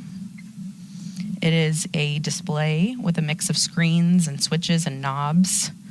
It also has 2 hand controllers, so he'll have one down to his right as well as a one on his left. And that console has really been simplified from Blue Team Lead, LC on 1. Go ahead, sir. Yeah, Roger. Just for your essay, we are executing another center locks rechill. Yes, sir. We did notice that. I apologize for being off net briefly. I had to do a crew assist. The audible that I had reported earlier concerning the chattering sound is greatly diminished, but it is still present. Roger. As I was saying, the console there has really been simplified for maximum efficiency from some of the previous spacecraft that they've both been on. The shuttle had thousands of switches and indicators, but Starliner has about 85. And Butch and Sunny have told us that they really like to be able to get their hands on those switches and the hand controllers. Of course, they're both test pilots at heart, and aviation is in their blood, and so they like to be able to get their hands on it. They will be doing some manual flying about 1 hour after they are in a safe orbit, so about an hour and a half after launch. Not too far from now, they will be grabbing those hand controllers and flying Starliner. Of course, it was built to be completely autonomous, and future missions we don't expect them to ever need to take their hands onto the console, but this is a test flight, and so we are going to test out all of the capabilities of Starliner. The other seats that are in Starliner today, the 3rd and 4th seat, are filled with cargo. The 5th seat has a flat plate on it. So Sunny will sit right next to Butch. And we saw them give us a little demonstration in a press conference recently. They sat down next to each other to kind of show us how they sit in this spacecraft, and they said it was quite roomy. They had elbow room and they could move around.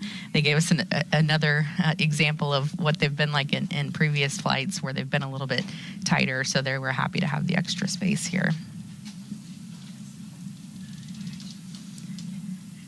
This process takes about 15 to 20 minutes to get Butch completely ingressed.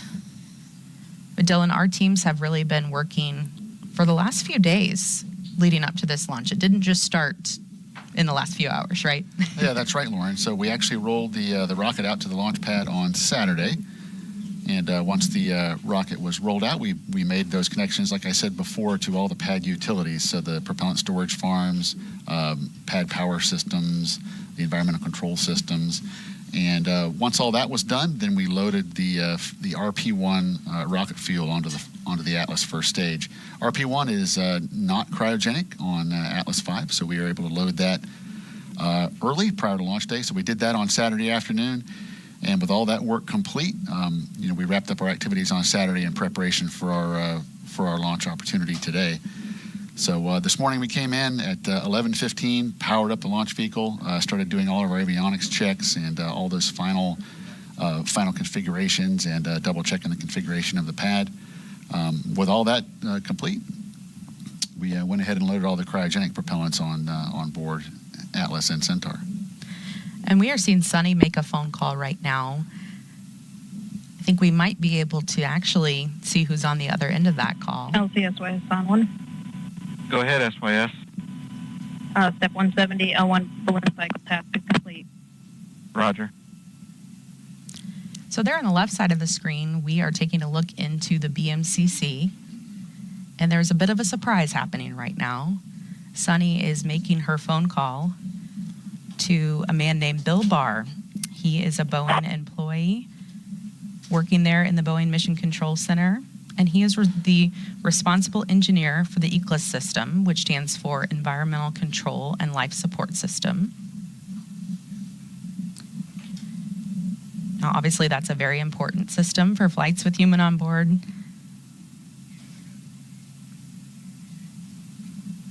Just trying to see if we could see any of the reaction in the room, but I'm sure this is quite the honor and surprise for Bill. Bill is a lifetime career Boeing employee. He started with one of Boeing's heritage companies, McDonnell Douglas, in the Skylab program.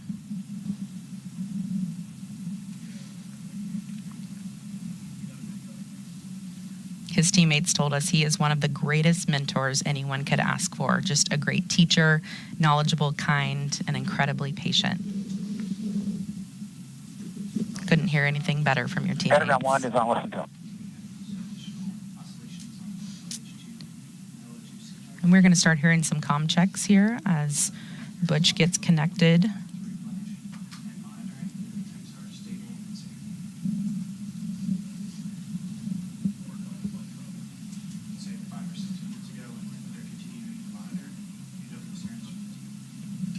And LOX 2, LC. Go ahead, LC. Roger, do you have a status update? At this point, we're back into stable topping replenish. Still monitoring our Delta P measurements in the tank, but things are looking more favorable. We'll inform you if we start seeing oscillations again. Roger. Houston, CDR, Starliner, from Starliner, cop check on Underground 1. Starliner, it's Houston, loud and clear, Underground 1 for the CDR.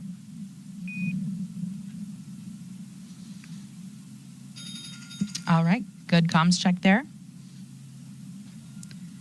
Those comms are connected through the umbilical on his torso. We mentioned that when Starliner, they we're ready rolled the to suit up. power suit and Bravo.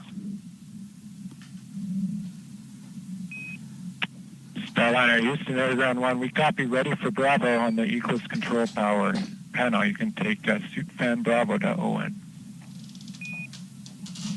Suit fan Bravo's coming on. All right, so you just heard that call there. They are turning the suit fan on. And it looks like they're actually a little bit ahead of schedule here. This is something we were expecting to happen in about 7 minutes. So running pretty efficient today and they will be, doing their best to see how quickly they can get this done, because of course we'll have 4 or more astronauts on future missions.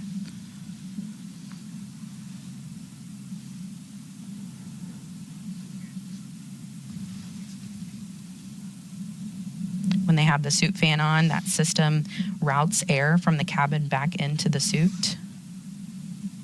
So that's what they're testing out right now.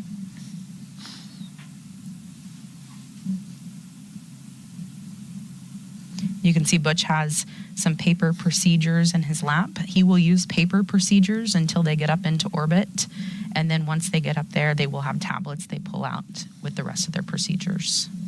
They also have procedures strategically placed in a few other positions. They have a knee board with procedures, as well as they have a pretty cool arm strap that sort of looks like what a quarterback for a pro football team would wear, if you've ever seen that. It has a laminated flap on it, and they can put procedures in there so they can just look down at their arm.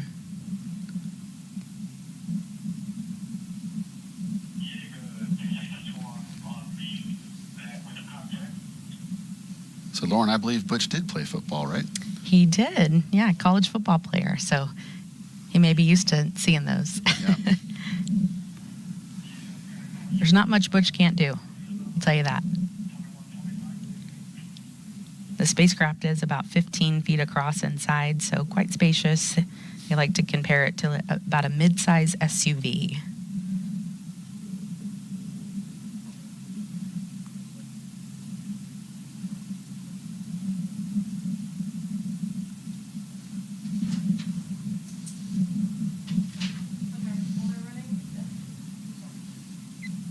One of the tests that will be happening once they get up to the space station is called the Safe Haven test, and it's one of our flight test objectives. And they will actually pull in a couple of the astronauts who are already on the space station into Starliner with them, and go through some procedures to be able to prove that Starliner could actually provide them sort of a lifeboat if they ever needed it, if there was a problem on the ISS. So we'll get a chance to see probably about 4 astronauts in there during that time.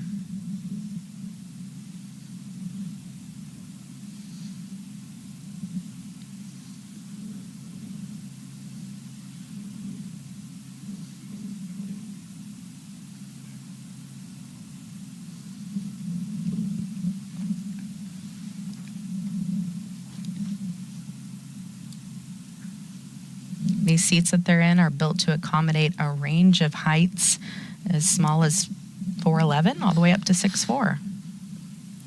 So if you had any preconceived notions about what size you have to be an astronaut, not in this case.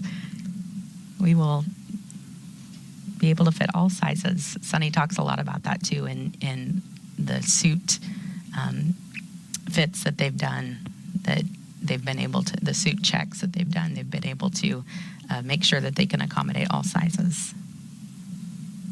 Houston Starliner, we are ready to perform synchronous leak check.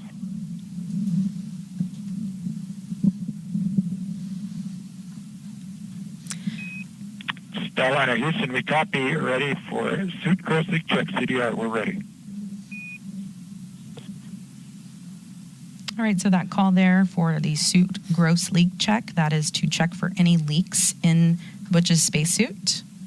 Now, the word gross is used in this situation to mean any significant or easily detectable leak that could compromise the integrity of the suit. It sounds a little funny, but it is a word that we're very used to in spaceflight. They'll be able to tell pretty quickly if there was a leak in the spacesuit. Once they inflate it, those pad team members will push on their arms and make sure that there's no air coming out.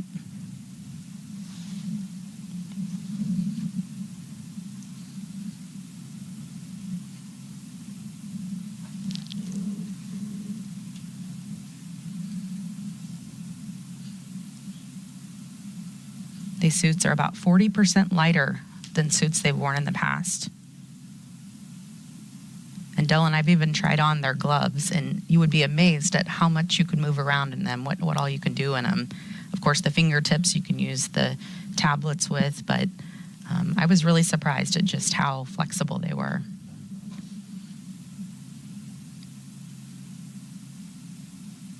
It's starting to get darker over Space Launch Successful Complex first 41. leak check on CDR.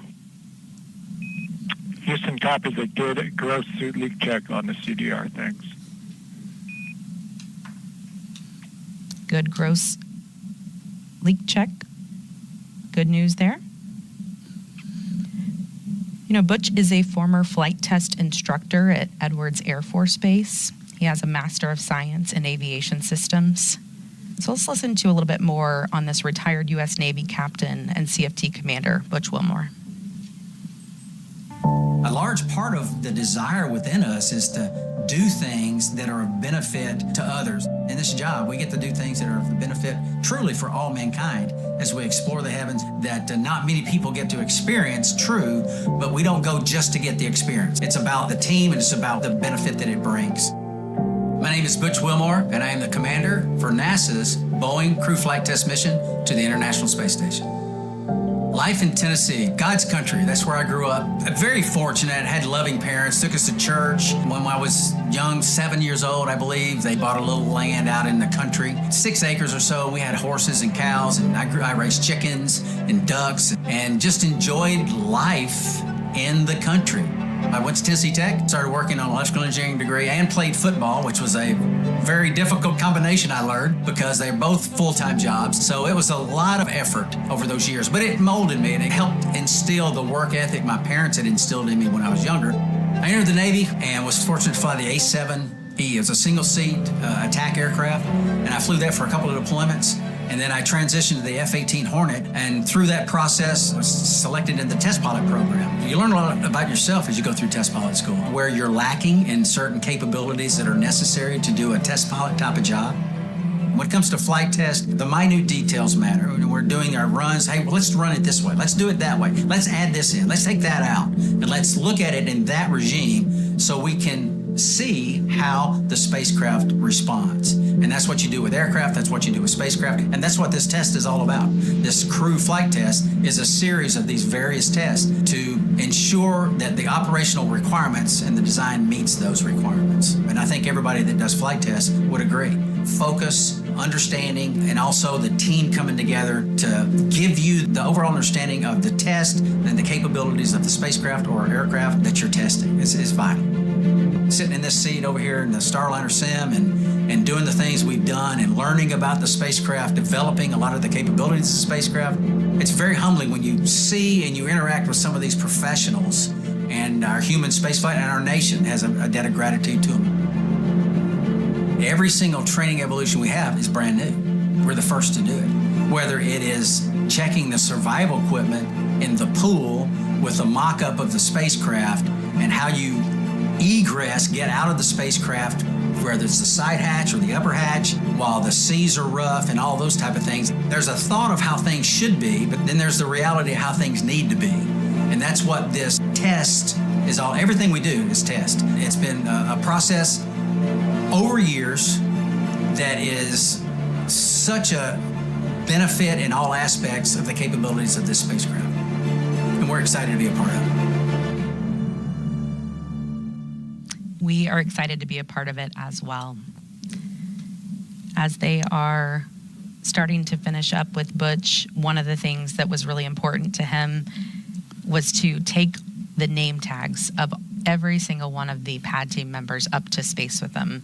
Now, this is a tradition that dates back to shuttle, but typically they would take just 2 name tags, the 2 folks that are working with them there in the spacecraft, but something he really wanted to do was take the name tags of all of them. So pretty special honor for those folks in the pad team. Now, Dylan, what's been going on with ULA as we've been focused here on the crew? There's a lot going on in the background. Well, Lauren, that's right. So there's a couple of things going on down in the control room. As there has been some conversation on the net that folks would have heard, the propulsion team is actually active, kind of maintaining the propellant levels in the cryogenic propellant tanks, and that'll continue right up until we enter the terminal count. Our avionics testing is all complete for the day, so it's relatively quiet on avionics row at the moment. The launch conductor and his team are going to be listening very closely to all the activities on the pad, and we've heard some of that communication between LC and the Blue Team lead as they report back and forth on the activities that are up on the crew access tower right now. And as part of that, the ULA and the range safety team are also monitoring all of the activities as well with a keen eye on safety. So the team is staying busy downstairs, and but for the most part, from a rocket processing perspective, the rocket's fully fueled and ready to go. So we'll just be waiting on loading our crew today, and then once the Starliner is all closed out, then our team will pick back up with those final preparations for launch. But for now, for the most part, the ULA team is kind of just in a monitor mode, just maintaining readiness for our instantaneous window today.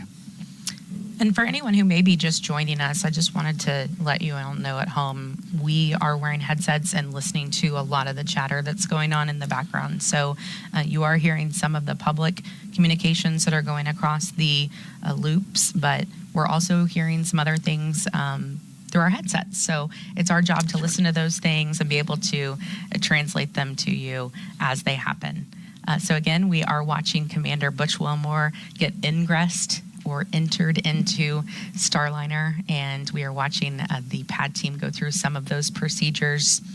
One of the things I really wanted to mention about the seats is, some people might not realize that they're actually sort of laying on their back in this position, and Sunny tells a story about it, that they were both on shuttle, and shuttle landed with them sitting in sort of like a chair, like you would sit in a chair, and that they studied the impacts over the years, and that it actually is safer and more comfortable to land on your back. So that's why they're in this position. Of course, once they get up into space, it won't make a difference, of course, but they are on their backs right now. So it looks like we are starting to see Sunny make her way into Starliner.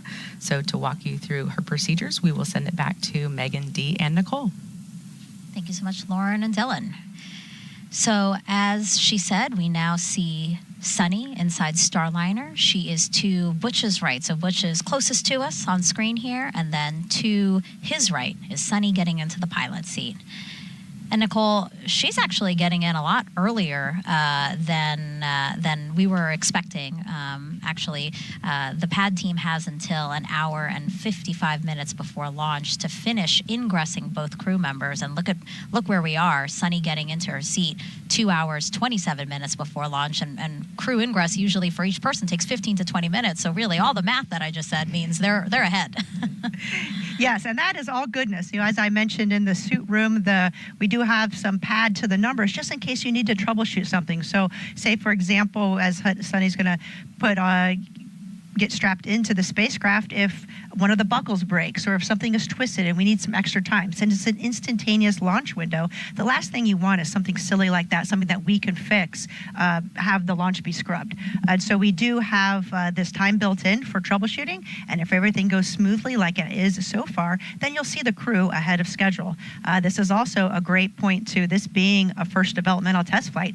This is the first time we're running through these procedures in a real spacecraft on a real launch day. So we'll learn a lot, and in the future, when there's more than 2 people on the spacecraft, we'll be able to recognize some of those efficiencies. Yeah, and this is a great view, actually. So we have several views inside of Starliner. There's 4 camera views.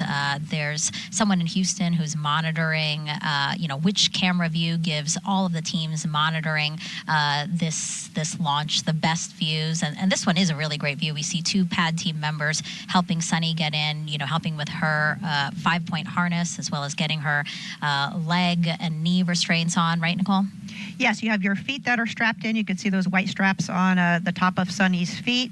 You're also going to have your knee board strapped in. You want to make sure that all of your comm is connected properly, and then they will do comm checks with each other as well. And you can see on Butch's left knee there, he has those paper checklists.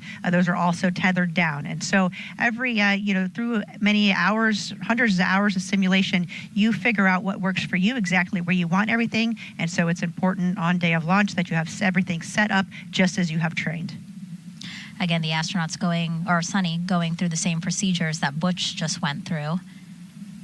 Also something that we'll see them do are reach checks, right? Because we are buckling them down so that they're comfortable and safe, but we need to make sure that they can reach all of the things that they need to reach during their flight. Absolutely, and of course they've done that in training and on mission dress rehearsal, but again, you want to double check. And day of launch, you want to make sure maybe if you have something snagged that's going to hinder your reach, that could affect the mission. So we go through all those final checks one more time before the launch countdown continues. And coming up soon, so that we all know to look for it, we expect Sunny to reveal their zero gravity indicator. Usually it's a soft toy a crew picks to fly with them, and once that toy begins to float, it's a visual indicator, right, that they have reached the weightlessness of microgravity, because we just said they're buckled in and really nothing else should be floating around except for that zero gravity indicator. Yes, it's a great way to show that you've reached microgravity. Unfortunately, the camera views for Starliner when it's in free flight will not be transmitted back down to the ground real time. They'll be recorded, but not real time back down to the ground. So Sunny will introduce this here on Earth. And what we're showing you now is a kind of toothed whale, and that's a male narwhal. A narwhal, as you can see there, we're showing you because that is the zero-G indicator that Sunny chose with the help of her niece and nephew. Sunny wanted to choose an indicator that raised awareness for how space and ocean research go together. Obviously, we've been talking about how Sunny's really passionate about the ocean. So, and again, after all, space and the ocean really do go together because space gives us a very unique vantage point of our ocean. So this particular narwhal toy that you saw Sunny holding in that picture coincidentally was named Calypso, which happens to be the name of today's Starliner spacecraft, which Sunny named in 2019. And she named it Calypso to pay homage to the explorer Jacques Cousteau. He sailed his ship named Calypso all over the world to teach people about the ocean. You see Mr. Cousteau right there. Now, Sunny believes Starliner will do the same for space, again, teaching people about space. And remember, Sunny wasn't supposed to fly on the spacecraft. She was initially assigned as the commander of Starliner 1, the first post-certification mission, as we've been mentioning, but she was later reassigned to CFT and feels it's an honor to fly on the spacecraft she named. So really, the stars all aligned for her to be on this flight test today. She did. I think that's very special. I remember we were there all for the OFT landing when Butch revealed, or when Sunny revealed the name Calypso. Yep, back in 2019. So look out for that zero gravity indicator. She had it in one of the bags that they're putting onto her. And so at some point when she's settled into her seat there, she will take it out, and then one of the pad team members will tether that indicator somewhere to the spacecraft again so we can see it free floating when they reach microgravity. And they have quite a few bags and satchels that are on their legs. Their right thigh pocket is a blue pocket, and then there they'll have any type of anything they need to get to in flight. So any medication or maybe a tissue or pens and pencils. And then they have a gray bag that's on their right shin pocket that has their emergency equipment, some food, emergency water, a whistle, a signaling mirror. And then on their left shin pocket, they'll have some personal items and their glasses if they need them, as well as a dosimeter. And I want to go back to something you mentioned. You were mentioning the camera views inside of Starliner. So yes, we do have several camera views inside Starliner, and we will have those views all the way until launch. So we will get to keep our eyes on the crew all the way down to T0.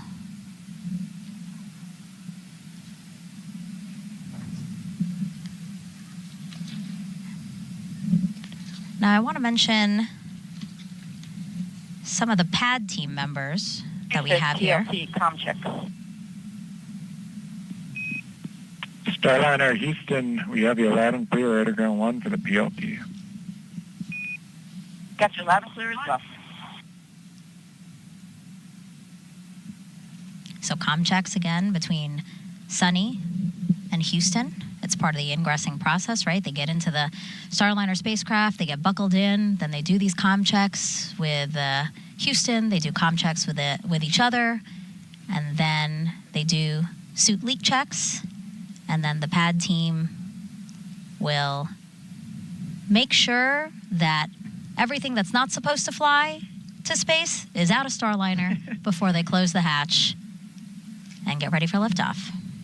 Absolutely. They'll do one last check with the crew, and the crew is also, their displays are on, and so they're able to see the telemetry on the displays and check their systems, which I know, Butch was personally very excited about, and I agree with him. Seeing the actual data on the actual spacecraft is quite different than what you see in the simulator. Hopefully it matches very, very closely, and I'm sure that it does, but on launch day, it's real data.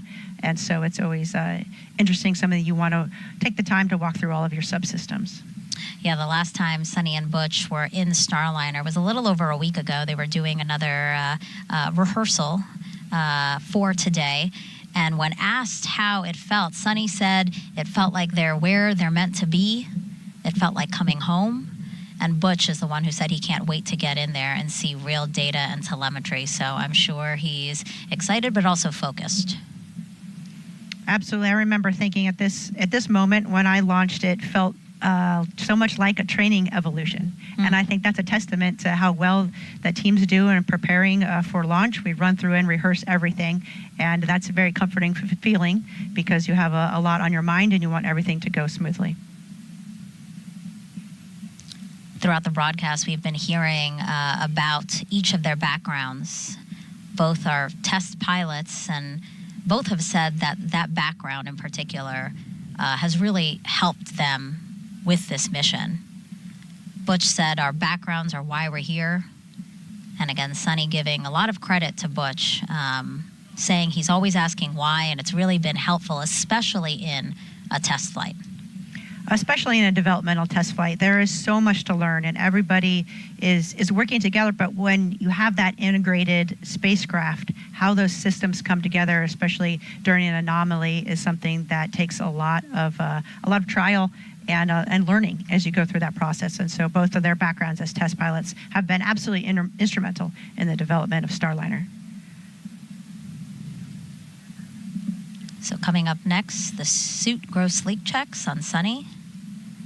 Nicole, we know that we might have some new viewers that might not have seen Butch's ingressing and his suit leak checks. So let's talk again about what that is and how that's accomplished. It's basically the same suit leak checks we saw, or essentially the same suit leak checks we saw in the suit up room, right? Yes, it's the same, except for you're plugged into the actual spacecraft. Right. So you have the cabin fans providing that air, but you close your visor, zip the visor, and then increase the pressure of your suit. And we're really checking to make sure there's no leaks. So if you didn't get that zipper all the way zipped, or if there was, some hair caught in there or a tether caught, that would fail your leak check, or if you had another problem somewhere else in the suit. So that's our final check prior to the astronauts launching, that the suits are in good order. Again, the suits are there to protect them in the case of an anomaly. It will provide pressure and breathing air to keep the astronauts safe should there be a problem on board the spacecraft. Look at that beautiful shot on the left side of your screen there of a Starliner atop. TLC is ready to perform gross leak check.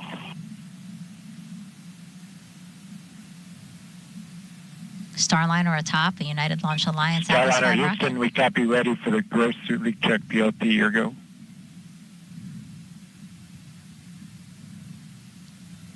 Okay, you can see Sunny, she's closing her visor there, and she'll zip it closed, and then she has a little knob to increase the pressure of her suit, just a few PSI, and then she'll pause to wait and make sure that her suit maintains good pressure before unzipping her visor and proceeding with the ingress. And this is the first time we're seeing these suits in action.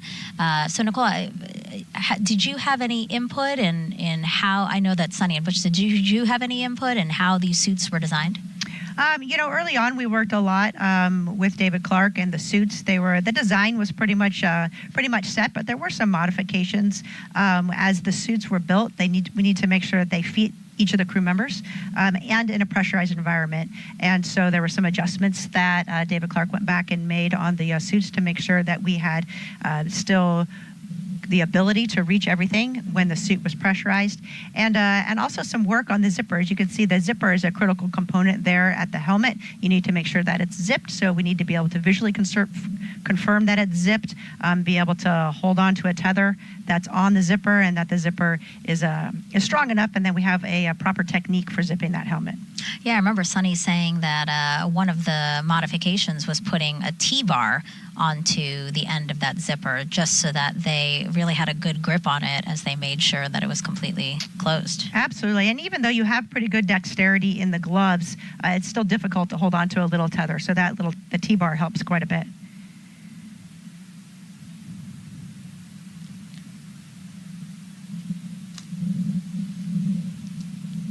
Sunny is, of course, a retired U.S. Navy captain and Boeing CFT pilot.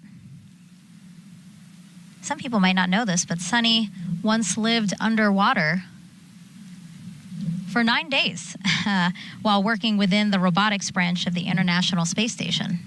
Did you know that, Nicole? Yes, I think she was a part of the NEMO mission, which is a space analog. We have different types of missions, some underwater, some in caves, believe it or not, where we are working together with a small group, executing science in a mission, but at the same time we're working on those expeditionary skills, living and working together as a team, which are a really important aspect to human spaceflight.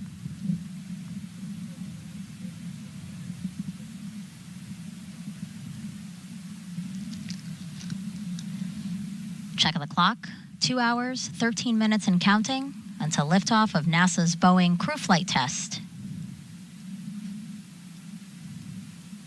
Again, just want to spend another moment to call attention to the left side of the screen here and just that beautiful shot that we have of Starliner and Atlas V. Thank you for bringing it up full screen because it is really a great shot. Nicole just turned around. It's directly behind us here at the host desk. Just to take this moment in. It's absolutely beautiful. Sunset happening just about 20 minutes ago here on Florida's Space Coast. I mentioned this before, that things right now are looking good.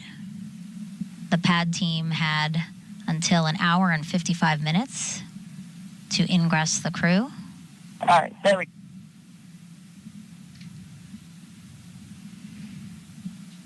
We just heard that comm communication from Sunny there. Looks like she was maybe troubleshooting a little something there with her suit. And so, again, that's why we have some additional time built into the schedule so that any type of issue, we have time to work through that and we don't feel rushed really in the process. You know, you want to make sure you have everything right. Safety is at the forefront of everybody's mind. Copy. Let me know when you're ready to do contact. Tech 5, you are now on air to ground 1. POT, Tech 5 on air to ground 1. How do you read me?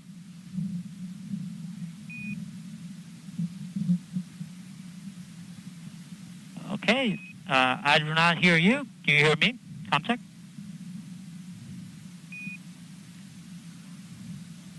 Air to ground 1, I got you loud and clear for PLT. Copy, copy. I got you loud and clear on air to ground 1. Let's go air to ground 2 contact again.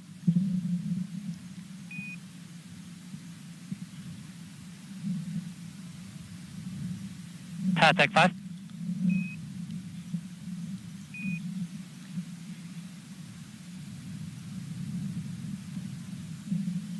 Air to ground 1 is one channel, one way of communicating. Air to ground 2 is a secondary line as well. Again, you've heard our commentators mentioning that they're monitoring, listening to the launch teams who are working this mission. We have some loops up publicly for you guys to listen in and to track how the countdown is progressing. And then there are some other side channels that a lot of work is also done in the background as well. PLT, gross leak check is complete. Starliner, it's Houston. We copy gross suit leak check complete on the PLT, and I have you loud and clear, Sunny, here on air to ground 1. Okay. I got you loud and clear as well. All right, 2 good call-outs there. Successful communication check with Houston between Sunny, as well as a good check of her suit, making sure that it holds pressure as expected. L minus 2 hours, 10 minutes. ECS, Elsie. Tech 5, you're back on air to ground 1. ECS? All right, PLT, PLT. So we confirm that you got good 170 airflow pounds with per minute. correct? Roger. PLT, you can open your visor now.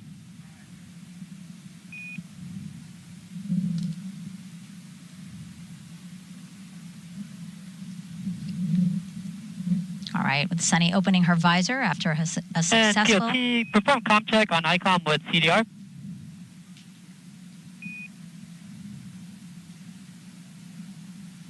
That's a command to do a communication check between Sunny and Butch. And while they do that, why don't we hear more about Sunny's journey to this moment right now? Exploration is curiosity. It's asking the question why.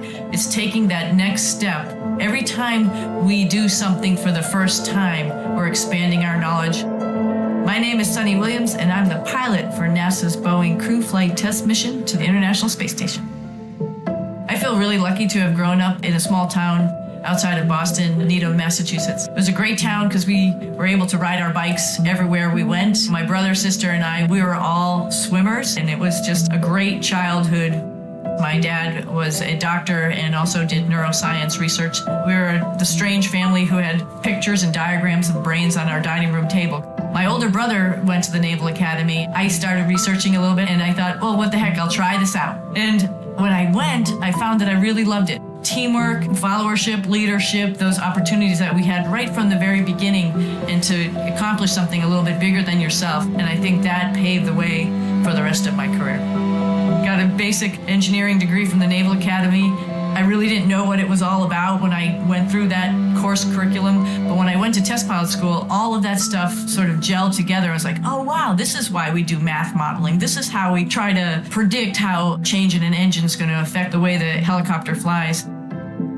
Time on the International Space Station is priceless. People always ask, do you get bored, or, is it terrible being up there for a long period of time? And for me, I loved every minute. There was always something to do. You wake up, you look at your timeline like, wow, I got to do this experiment today. I got to get ready for a spacewalk. Every day was different. And just life on the space station becomes routine, which is sort of crazy to think about it. At one point in time on my first mission, I was like, I don't even remember really what it's like to walk.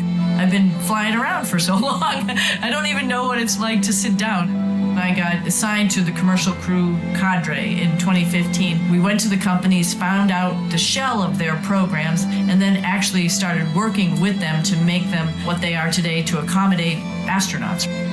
For Starliner, we've been heavily involved in the last couple of years in the software with the folks doing the development to make sure its capability will allow us to come home. And we've been involved with all the suit development, making sure every different size of person could fit in all these suits and they could operate the spacecraft adequately. We've had our fingers on every single procedure that we work inside the cockpit, as well as operated it with our mission control team to make sure that everything that future crews will do will be right. We haven't had the classic training as we had for Shuttle and Soyuz. We've sort of helped develop the training as well as the hardware. And this is sort of the shape of things to come as we get ready to go back to the moon. All of that is going to be developmental, and we're going to have the same mindset. It's not already established. We all have to be part of this big team to help develop it and make sure that integration, as the astronauts use all this equipment, is going to be top-notch and ready to take us even further.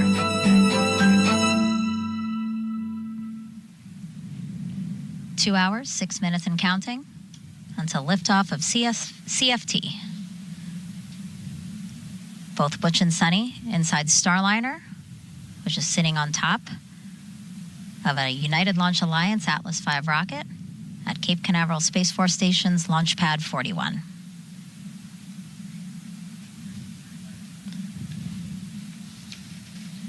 As you can see, we still have a pad team member in there. Looks like they're still helping either Sunny with something or, again, just readying the spacecraft for launch. You know, it's interesting because the spacecraft is made for microgravity, and so actually you can't stand on the floor of the spacecraft, and so there's some special flooring pieces that are installed so that the pad team can walk around without damaging any of the components of the spacecraft and help get the astronauts strapped in. So I know as one of their final checks, they'll remove that specialized flooring and check the configuration inside of the spacecraft. As you mentioned, to get everything out that doesn't need to go to space.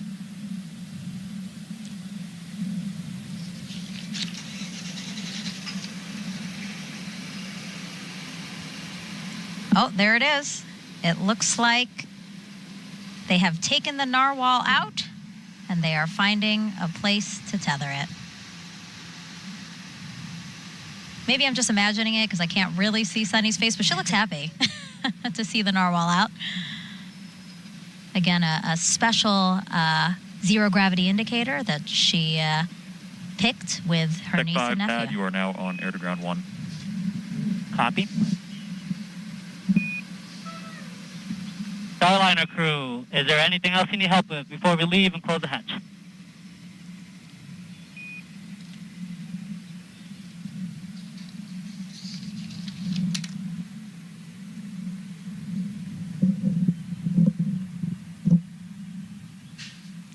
Waiting to hear if Butch and Sunny say anything over the loops. All right, Starliner crew, it's been an honor to strap in. Not my crew, but my friends. Have a safe flight. See you up there. I love that. Sounds like the strap-in, everything went well. And you weren't imagining, I did see a smile on Sunny's face, and I could see Norval tethered there in the middle. And again, I love that comm check again to say they're friends. Dee, you've been saying this throughout the broadcast, really, but Butch and Sunny have been working so closely with everyone who is needed to make this mission possible that they kind of all just feel like family. Absolutely. You know, we've been working with them for years. They've been a part of, just as Nicole mentioned, all of the processes, all of the training, making sure that the spacecraft works as it is supposed to. And of course, now they're both on this flight test where they're going to do this mission and confirm that. So, you know, we have gotten very, very close with them. And this is an exciting moment for us to see this. And looking forward to seeing them lift off and begin this mission.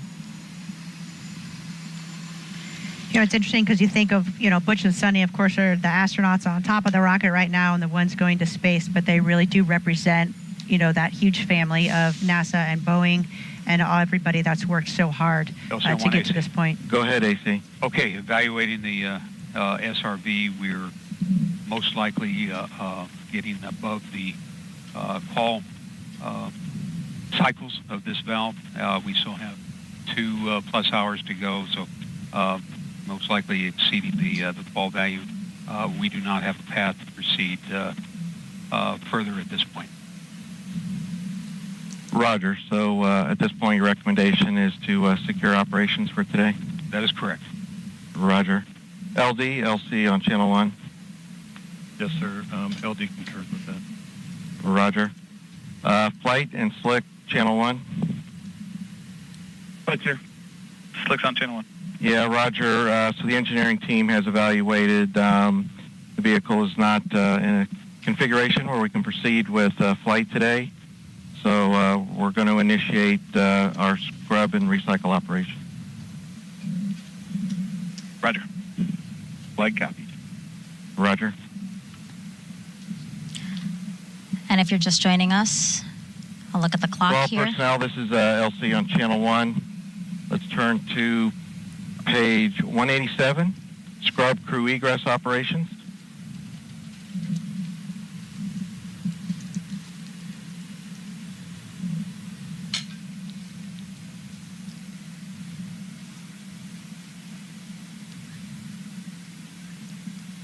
Again, the clock 2 hours ahead of what we were targeting, a 10:34 and 14-second p.m. Eastern Time liftoff. But you just heard from the launch team that we are scrubbing OSM, for today. LC? OSM, go ahead, sir. Establish the BDA roadblocks and open the flight hazard area. Roger. All personnel on Channel 1 will be starting an estimated 65-minute hold at this time for flight crew egress. All systems maintain T-4 configuration.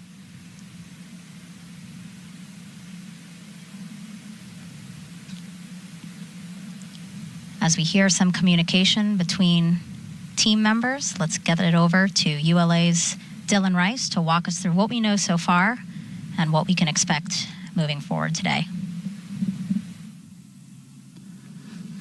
Thanks, Megan. So the team has had some observations on an oxygen relief valve on our Centaur second stage, and the team is just not comfortable with the signatures that they're seeing, the response out of that valve. And so, out of an abundance of caution, we are not going to continue with our launch operations today. And as you heard, the Chief Launch Conductor Doug Lebo call the team there and have the team prepare for scrub operations and to prep for removal of the crew from Starliner. So next steps, the team is going to be maintaining the configuration of the rocket, and we'll begin the process of egressing the crew. And once the crew is egressed and the blue team is safely left the pad, at that point we'll begin detanking the rocket and securing for the evening so that teams can continue to review data and troubleshoot the signature noted with the valve on board Centaur. Of Channel course, 1. disappointing. Go ahead, but sir. Sunny, Yes, sir. said So nothing you special may have about- heard on Channel 1, we're standing down for today. So starting to initiate getting the vehicle in configuration to egress the crew. Roger, Wilco. So I was saying, Sunny even said, nothing special about this date on the calendar. We will go when we're ready. Not today, but we'll try this again.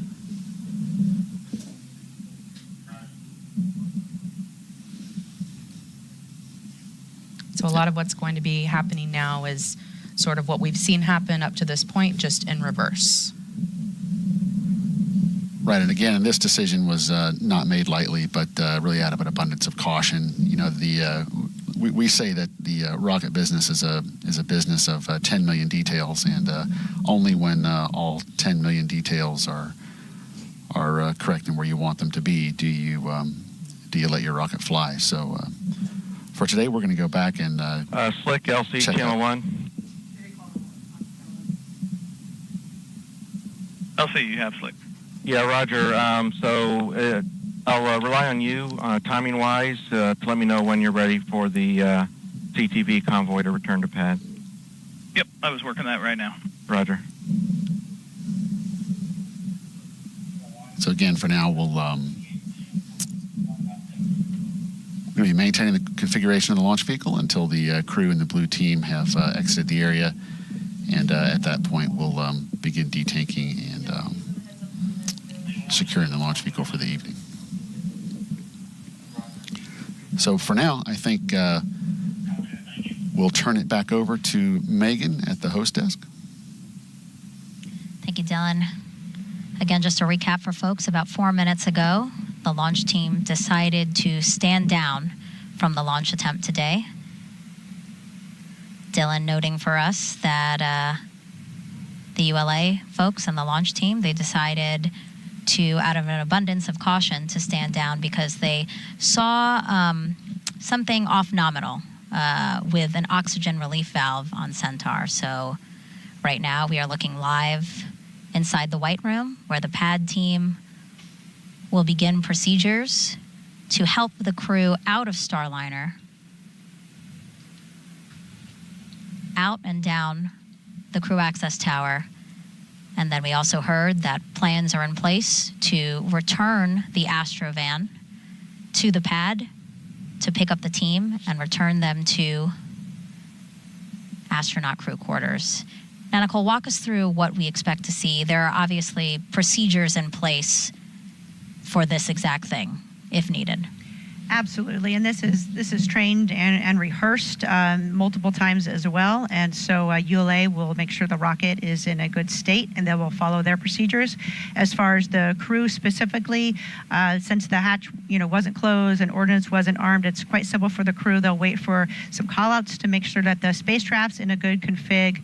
That will be putting the comm, demerging the comm channels, transitioning back to ground power, and making sure that the prop system is all secured. And then the crew will egress. They'll pretty much do exactly what they did to get in, but an opposite with help of the pad team. Okay. Do you know how long we expect that to happen? Is this a long process, or for the most part, this is pretty easy once we know it is safe for them to start getting out? Once the rocket, we know the rocket's in a good config and they give the go, it's relatively quick to make sure that... RLM-11. Go ahead. RLM line items disabled for red line report. Roger.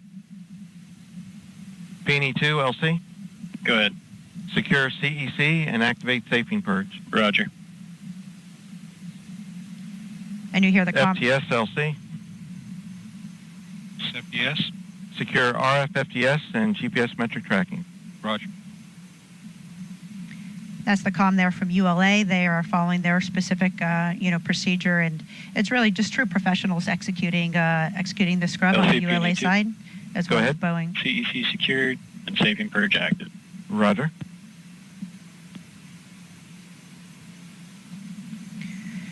Another look inside Starliner. Butch and Sunny there. Butch closest to us, Sunny to his right, and a pad team member in there who will soon help them get out of Starliner. Nicole, you were saying, you must know how they might be feeling right now. You're close with them as friends and also as a fellow astronaut. Absolutely. I mean, I think, of course, a natural human reaction is a little bit of disappointment. It's a very exciting time, and we all want to see, this spacecraft launch. But at the same time, it's a deep sense of appreciation that the team is doing the right thing, that they are checking all of the instrumentation, that they are able to identify something that's off nominal, because the last thing you want to do is deal with something like that in space. And so when we identify something like this on the ground, we see that as a big win. We avoided a potential problem by identifying it early, and yep, the will scrub. This is something I think as an astronaut you train to multiple times, and you're prepared for that as well. It's important that you keep your head in the game, though, because potentially they could launch tomorrow, depending on the findings of this investigation. And so you maintain your focus. You are still sitting on top of a rocket filled with prop, and so you follow your procedures just like everybody does. You never let your guard down, and they'll execute the steps to safely get out of the spacecraft, and then they'll go back to crew quarters. They'll maintain their quarantine so that they can preserve a launch opportunity, and then they'll wait for more information from the team. Yeah, you talk about how the team rehearses all different scenarios. It truly is. I mean, can you talk for those who might not know, can you talk about the process of, simulating all the things that could go wrong so that if it does happen, everything is kind of rote. It's kind of just like muscle memory, and you don't really have to think too much because you just know it like the back of your hand. Absolutely. That is the most important part about being well trained. And it's not only the astronauts, it's the entire team. So you see that the pad team knows exactly what they need to be doing. You can hear the comm from ULA. Everybody at their console has specific responsibilities and steps that they need to take. And each member of the team is critical to make sure that we're successful in these type of procedures. And we train to them in simulations, scrubbing, and pretty every contingency that we can think of, we will actually run through. In the few instances where I've been involved in an actual contingency or an emergency, you're right. The training really takes over. You maintain focus, you execute your procedures, and it's really not until after that's all done that you realize that... Hey, Houston Starliner, we're standing by. As we said, we did go ahead and unstrap. Curious if we're going to run anything in the scrub recycle procedure as you're looking forward, since we didn't get very far. Starliner, Houston, loud and clear. We are running it. A lot of the events are sort of no perform because we didn't get that far in the count. I will keep you appraised. The main action on your radar will be bringing the suit fan Bravo to off before you jump out. Yeah, and we're not going to open the cabin vent valve or anything, I'm assuming as well. Negative, yeah, hatch is open, so none of that applies. Yeah, that's what I assumed. Okay, thanks. And that was our Capcom capsule communicator, Josh Kutrick, who will be flying on Starliner 1. He's the Capcom for Ascent, and he was just talking to Butch about the scrub recycle procedures that he has in his checklist. And Capcom is the voice that we've primarily been hearing talk to the astronauts, correct? Yes, during the comm checks, you'll hear a lot of different folks talking on the loops. But really, once the launch happens and they get to orbit, then the only person talking to the crew is the Capcom. And LC Slick on Channel 1. Go ahead, Slick. Yeah, we're getting ready for crew egress, so we would be good for the CTV to come to the pad gate and hold there. Roger. OSM, LC? OSM. Roger. Notify crew transport convoy to return to pad, permit entry into the BDA, and ask them to hold at the pad gate, please. Roger. Call-outs now to have the Astrovan return to the launch pad to pick up the crew once they have egressed. Excuse me. And you can see Butch and Sunny, they're unstrapped and visors are up. They're just waiting for the call from ground to turn off that suit fan, which is the fan that's providing air to their suits prior to detaching their suits from the spacecraft and exiting Starliner. Again, if folks are just joining us, about 12 minutes ago, the launch team has decided to stand down from today's launch attempt. We were targeting 10:34 and 14 seconds Eastern Time for liftoff of NASA's Boeing crew flight test. We now are looking at Commander Butch Wilmore and pilot Sunny Williams. They are in the Starliner spacecraft, awaiting word that they can continue with egress procedures. Starliner Houston, still with you. No real change. OFM is off. The prop system is not secured, but it's an unknown and an expected config, and we'll still get suit fan Bravo off here before you jump out. Otherwise, just stand by for us. Yep, we're standing by. Thank you. The reason the launch team is standing down today is so that they can evaluate an oxygen relief valve on Centaur.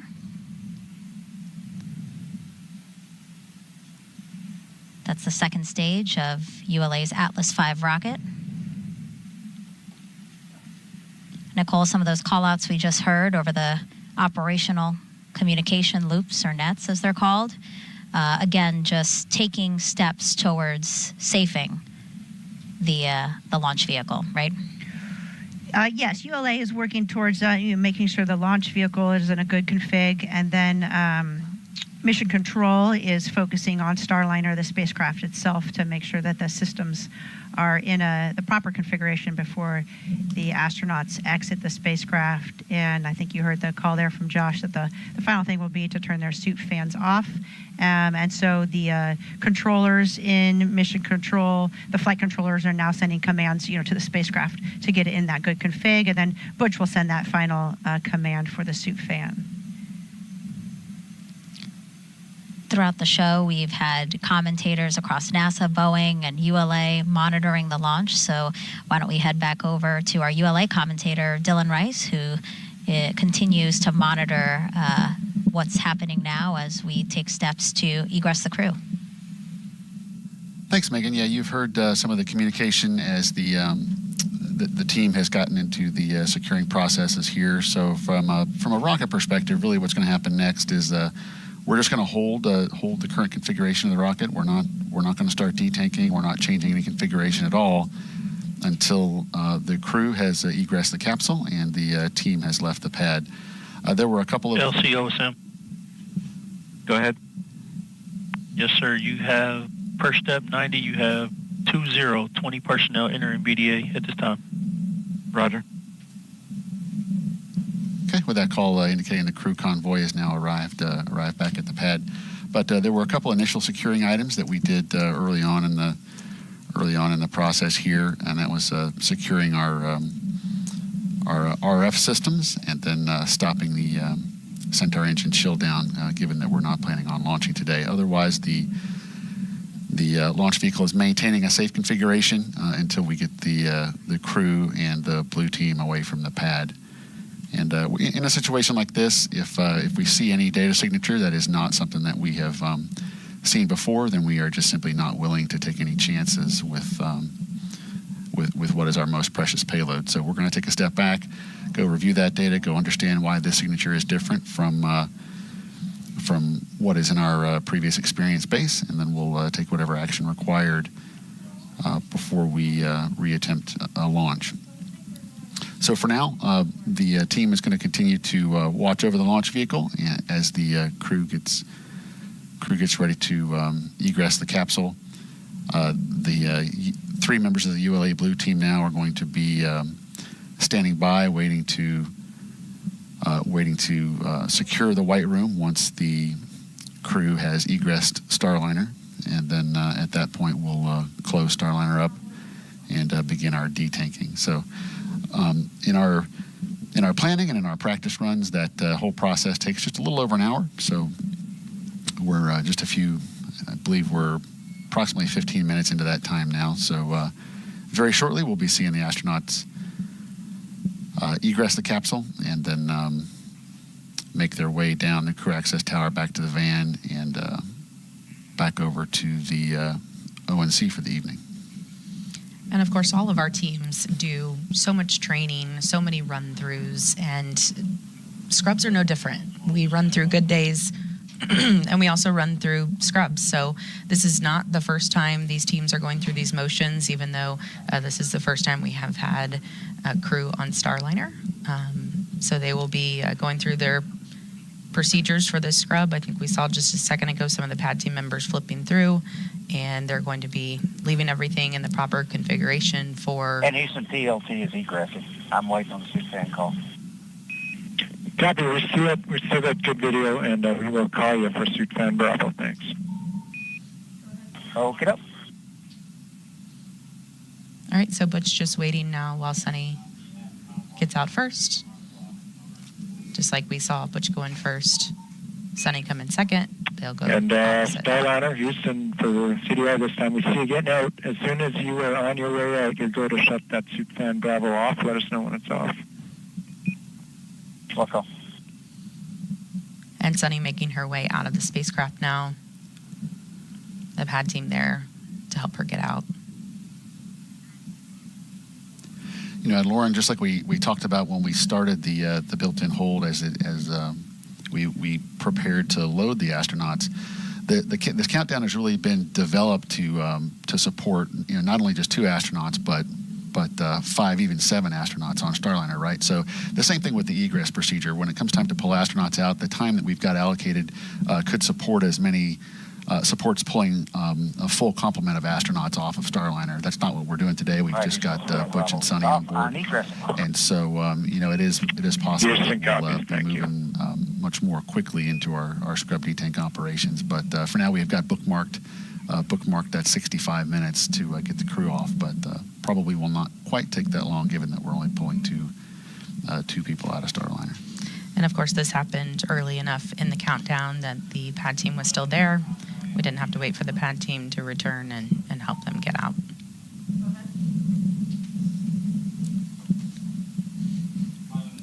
So as Sunny is going through her scrub procedures right now in the white room outside of Starliner, Butch is waiting for the pad team to help him egress the spacecraft.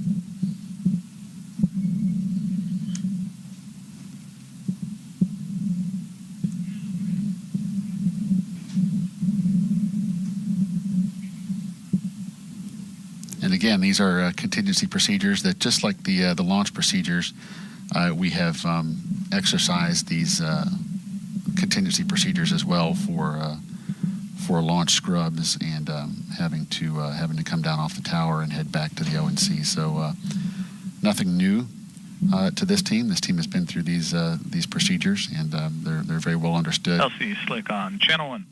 Go ahead, Slick. Hey, looks like CDR is out. We're going to go do a few things, but we'd be ready to do comm checks with LC on the OSE radio here in a minute, and we'll get the CTV up to the base of the cat. Roger. You see Butch is now out of Starliner, back into the white room as they start to detach some of those items that were on his spacesuit. You know, that previous call we just heard as well, once the astronauts are out of the capsule and the blue team is complete up on the tower, they're not in complete communication, you know, via the hardline communication systems like we've been talking nets and loops all evening long.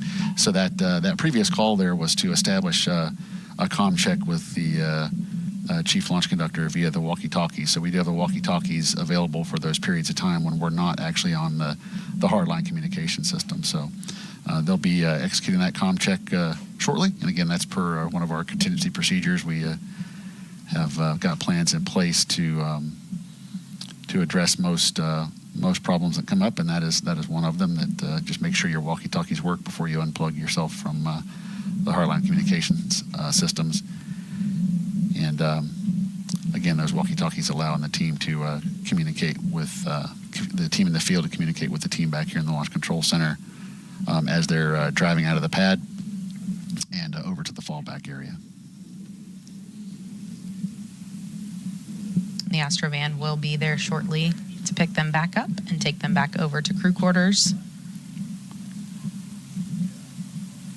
If you are just joining us, we were supposed to be about an hour and 38 minutes away from launch right now, but the teams have decided to stand down today. That's why you see the astronauts in the white room. They were strapped into Starliner, and we have just been going through procedures to get them back out of Starliner and soon headed back to crew quarters.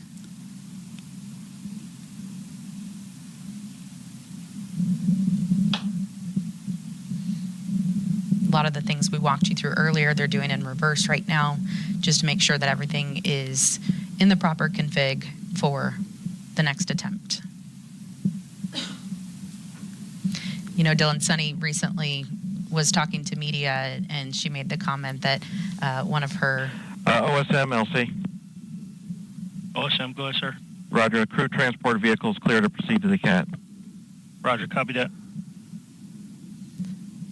All right, so the Astrovan will be pulling up to the crew access tower now to come pick up Butch and Sunny. As I was saying, Sunny was recently speaking with the media, and she was telling us that one of her other friends, her astronaut buddies, said, you know, just so you know, in case there's any kind of a scrub, sometimes that's just good to knock the nerves off for everyone, and it could, you know, be good luck to go again another day. So they are veteran astronauts and quite used to how often scrubs do happen in space flight. You could see they're laughing there on the left of your screen. So they're in good spirits. Of course, these days are, you know, disappointing for teams, LC but Slick on channel definitely 1. not Go ahead, something. We're ready for the flight crew and support personnel to perform OSE radio comm checks and to proceed to the ground level. They'll exit the white room and give you a call. Roger. And Lauren, as test pilots, you know, they're very familiar with contingency procedures as well. Because when you're testing a new system, obviously there's always going to be some findings, some of them more significant than others. But either way, the test pilots would be in a unique position to expect the unexpected and to be adaptive, which I know both of them are. And with this being a test flight, even in a scrub situation, all the teams involved are going to be learning things. I'm sure Butch and Sunny will have things to note. Has arrived at the base of the CAT. Roger. The Astrovan is at the base of the crew access tower now. So as you see Butch and Sunny having a conversation with the pad team there, I'm sure we will see them starting to head down momentarily.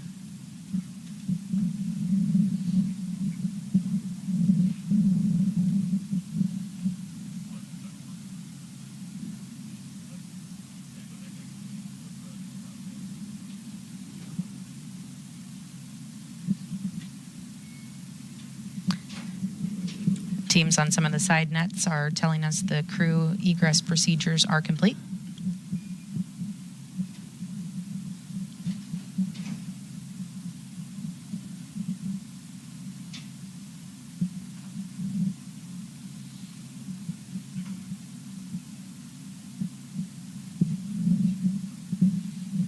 Sunny getting some help with her helmet there.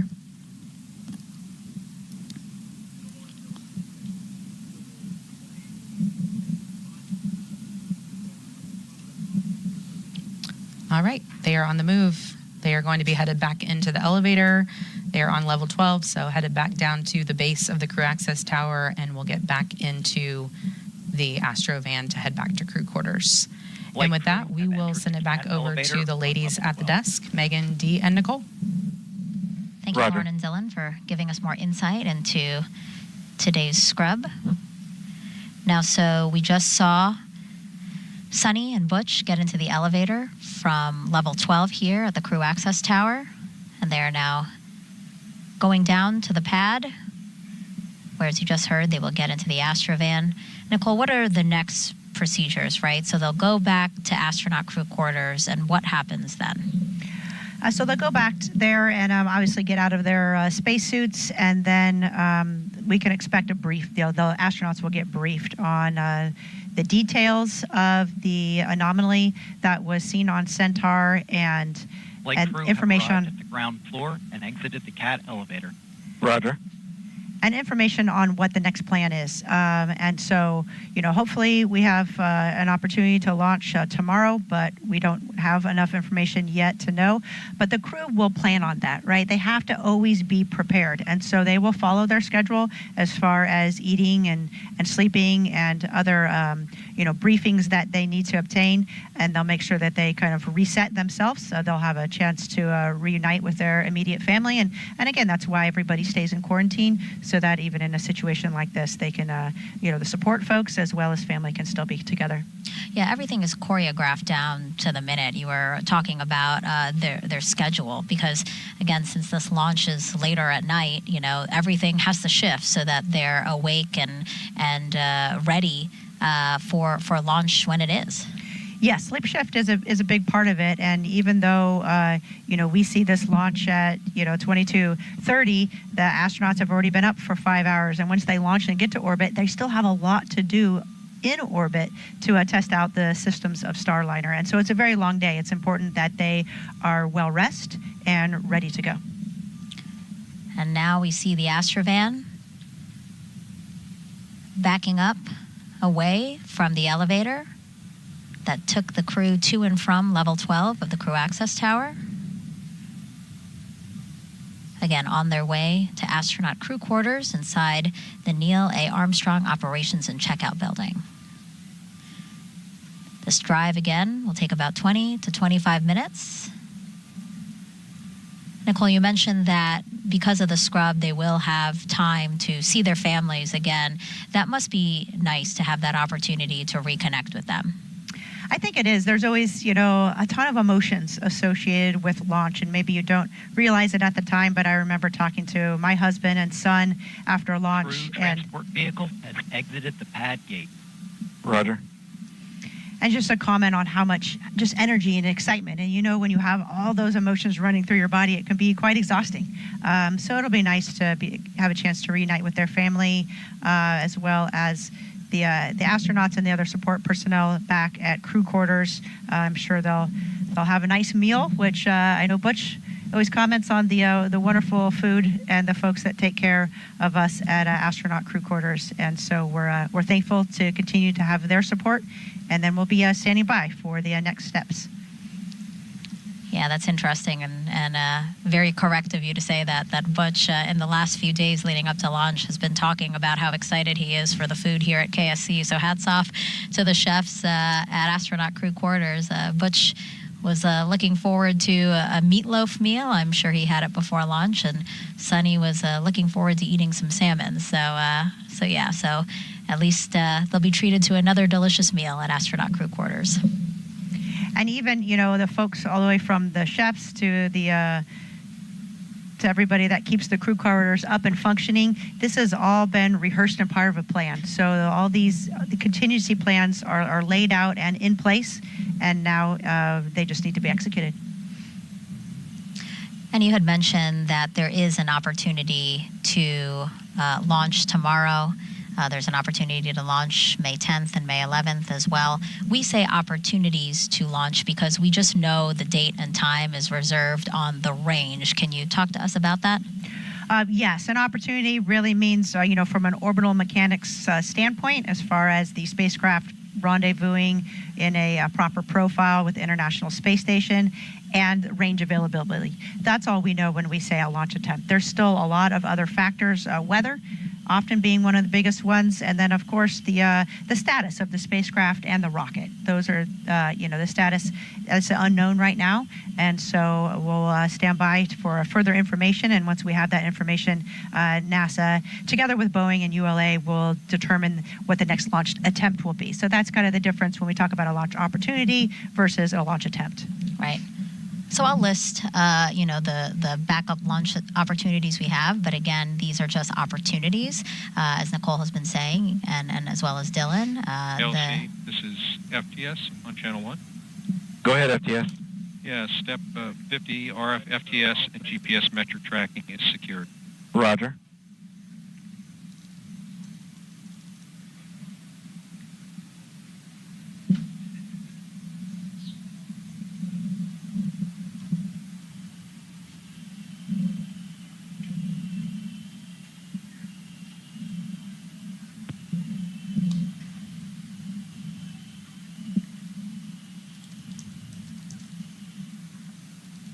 If you're just joining us, about 30 minutes ago. LCOSM.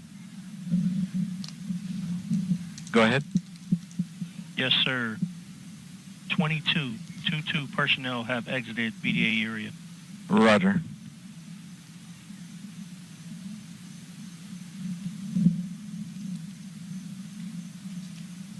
About 30 minutes ago, the launch team decided to stand down from today's launch attempt of NASA's Boeing crew flight test. Out of an abundance of caution, the launch team wants to reevaluate an oxygen relief valve on the Centaur, which is the upper stage of the Atlas V rocket. Right now on your screen, you're watching Butch and Sunny and their full security convoy make their way from Launch Pad 41 on the Cape Canaveral Space Force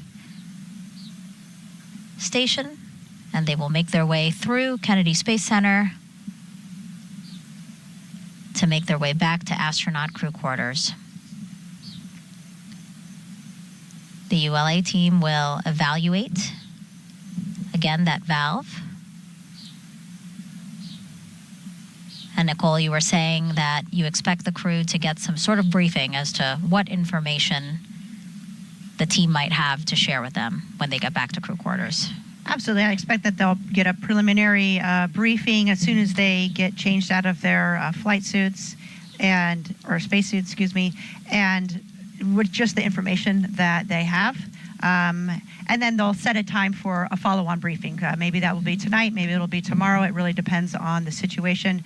But it's important that the crew is aware of what the issue was, and that they understand the steps that were taken, obviously before they attempt another launch. We've been saying throughout the broadcast that Butch always likes to ask why. I'm sure he'll be very vocal as we make plans for a next launch attempt. Absolutely, and rightfully so, I think, the great thing is that we have a great team with Boeing and ULA and NASA, and so everybody will come together and talk about, the anomaly and what they've done to address it, and then together we'll make a decision. They'll make a decision when it's appropriate to attempt another launch. And so it's really a team effort, and it's important that we have each member of the team looking at those different opportunities and looking at them from each different perspective. And again, we'll also be taking a look at the weather. So a lot of other factors that will roll into it. From the host desk here, we can see in the distance some of the lights from the convoy making their way past the press site here where we are sitting, which is across the street from NASA's Vehicle Assembly Building. And then they will make their way to crew quarters.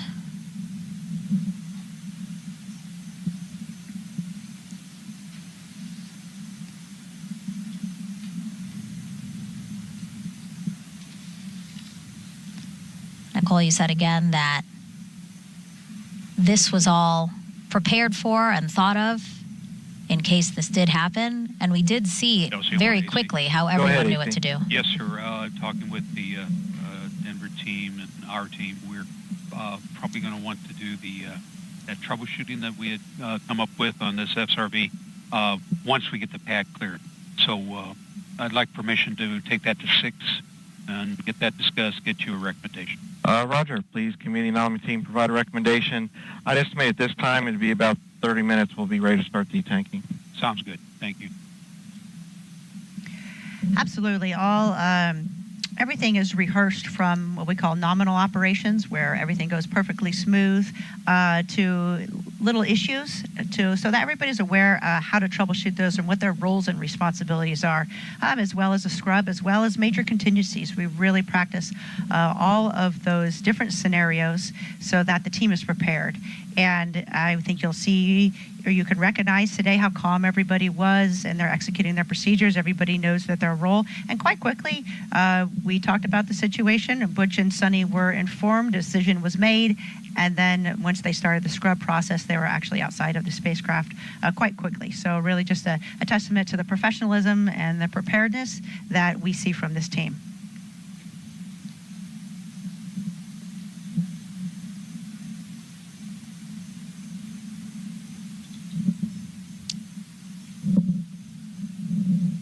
And I think we see the Astrovan passing the press site and the VAB right now.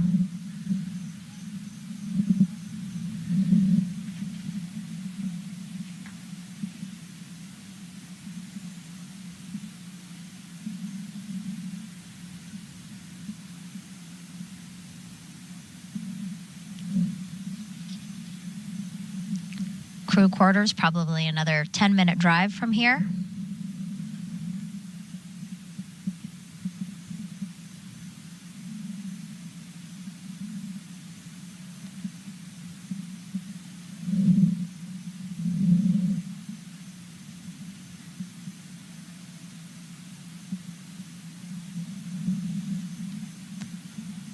This crew flight test, a historic one, only the 6th time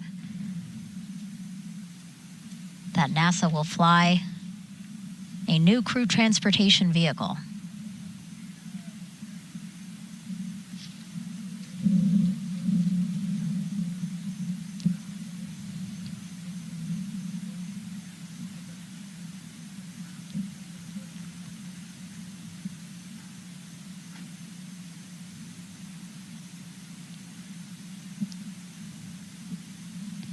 As you said, Nicole, I'm sure Butch and Sunny might be a bit disappointed, but they know as veteran space flyers, this is part of the process. You know, everything has to be right, and a particular date and time isn't the final say at all. Oh, you're absolutely right. There's nothing about a particular date and a time. You know, when's the right time is to launch is when the rocket's ready, when the spacecraft is ready, when the crew is ready. That's all that really matters. So it's just part of the business. You know, we are literally launching humans into space, and it is rocket science. So it's not easy, and we just appreciate, you know, the professionalism of the team, keeping a close eye on all the instrumentation and identifying any potential issues early, so that we can do the right thing and make sure that when we do launch, that it is as safe as feasibly possible. Yeah, it's a good point to, again, remind folks, yes, this is literal rocket science, and sometimes might be easy to forget that because a lot of it is a well-oiled machine. You know, teams, again, proficient and ready in all of their respective roles, that sometimes it might look easy.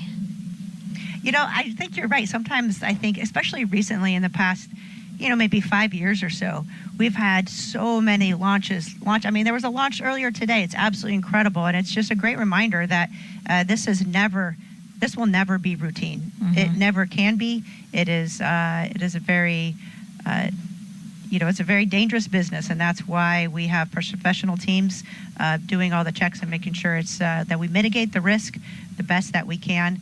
And so it's a great reminder to never take that for granted.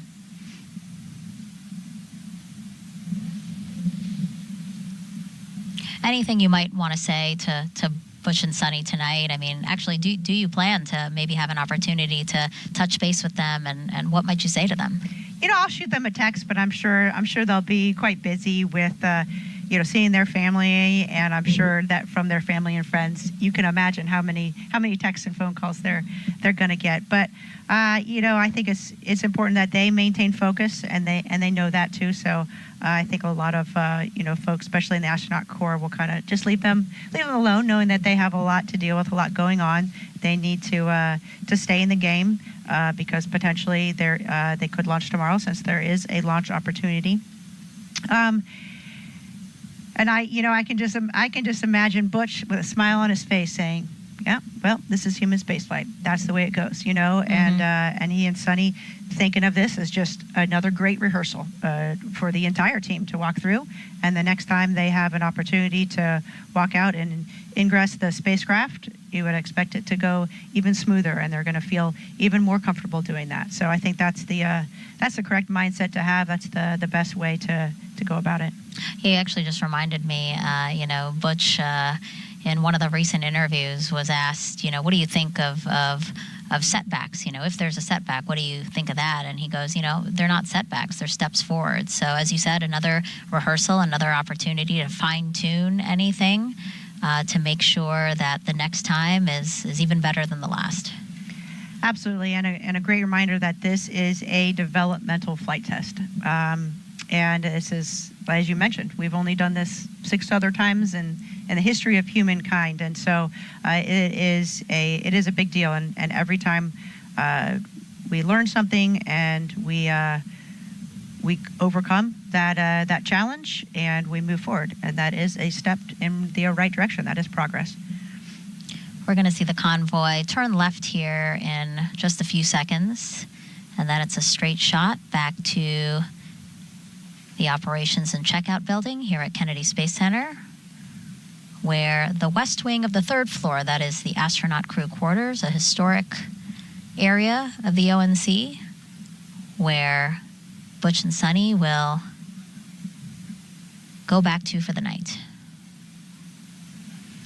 Butch and Sunny have extensive experience launching. Obviously, each of them have launched twice to space, but they've also supported other astronauts launching from Kennedy Space Center multiple times.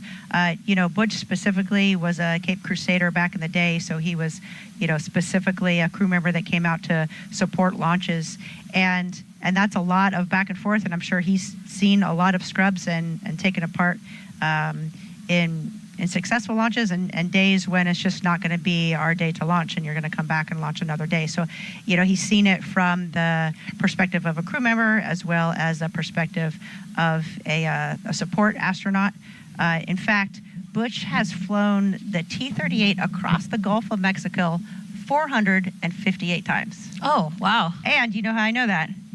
He counts every time and tells us. Yes. Very meticulous. As a true naval aviator, yes, he's very proud of it. But it really just shows his extensive experience that he has in human spaceflight. Mm-hmm. And Sunny too. Again, we've been listening to their backgrounds throughout this broadcast, and they both bring so much knowledge and experience to this moment. So, really honored to get to watch them take us through this developmental program and this flight test. And when they launch, it'll be really exciting to see. Absolutely, and you see their demeanor, right? They're very calm, cool, and collected, shaking hands with everybody, and that's what a veteran astronaut does. And they really set the example for all the astronauts and really, all humans, how to deal with a situation that didn't go exactly as planned. You do it just like Butch and Sunny are doing here.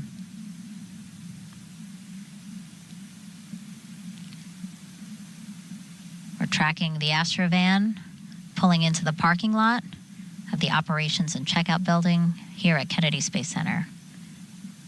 Make a couple of turns, and then we'll see the Astrovan back in front of those doors we saw Butch and Sunny walk out of about 2 hours ago.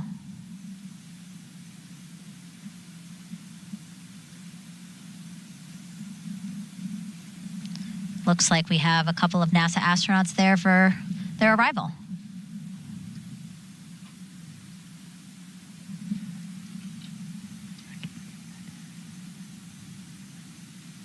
Oh, there's Mike Fink. We just saw him, Mike Fink, walking up. So he's still obviously there every step of the way to support the astronauts.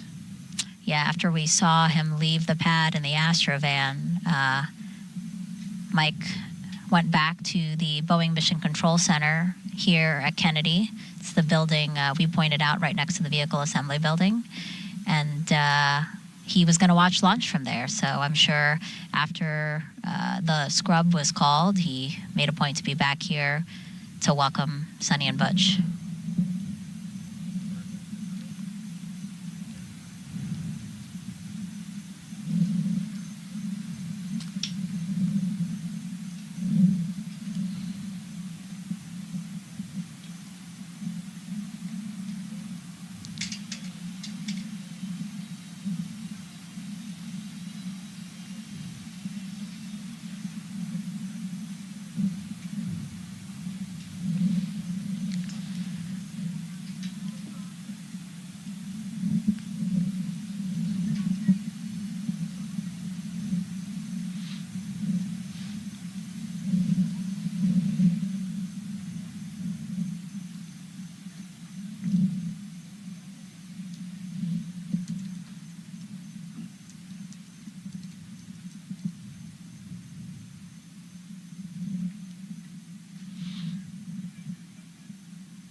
you're just joining us, welcome to Kennedy Space Center in Florida, where at about 8:34 this evening, the launch team decided to stand down from today's launch attempt of NASA's Boeing crew flight test. That was after the ULA team decided to reevaluate an oxygen relief valve that's on the Centaur upper stage. So that's the upper stage of the Atlas V rocket.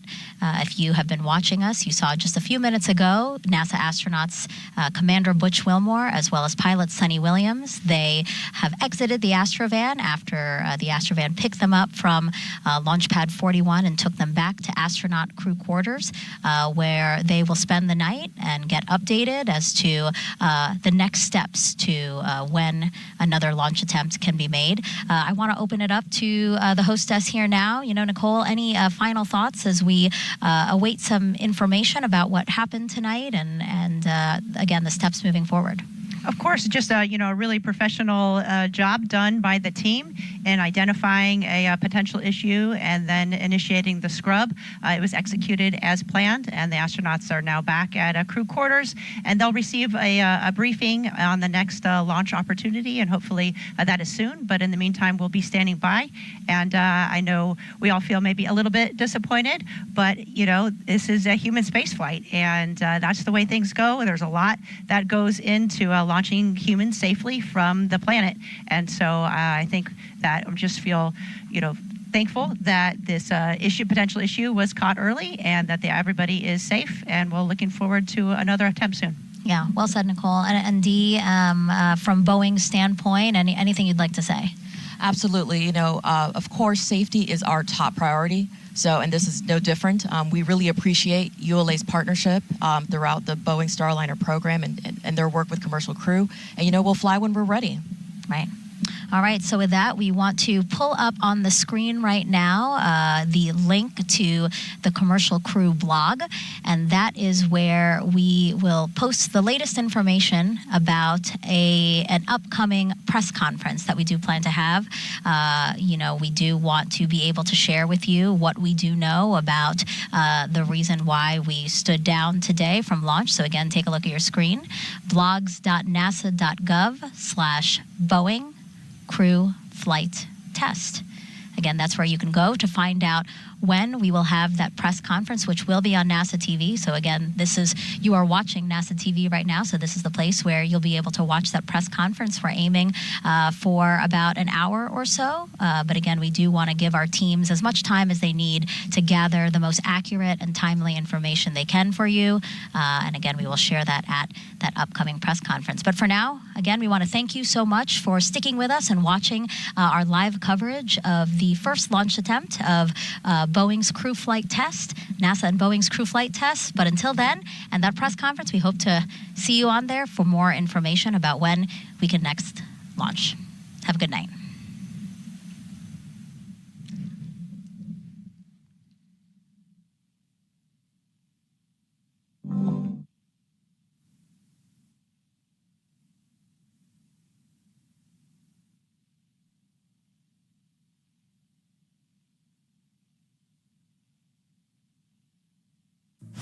It's a new era of pioneers, star sailors, thinkers, and adventurers. 3, 2, 1, 0.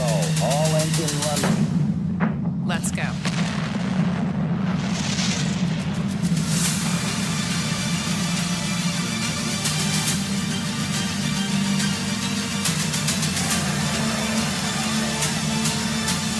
We have been given the scientific knowledge, the technical ability, and the material to pursue the exploration of the universe.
It's a new era of pioneers, star sailors, thinkers, and adventurers. 3, 2, 1, 0. All engine running. Let's go.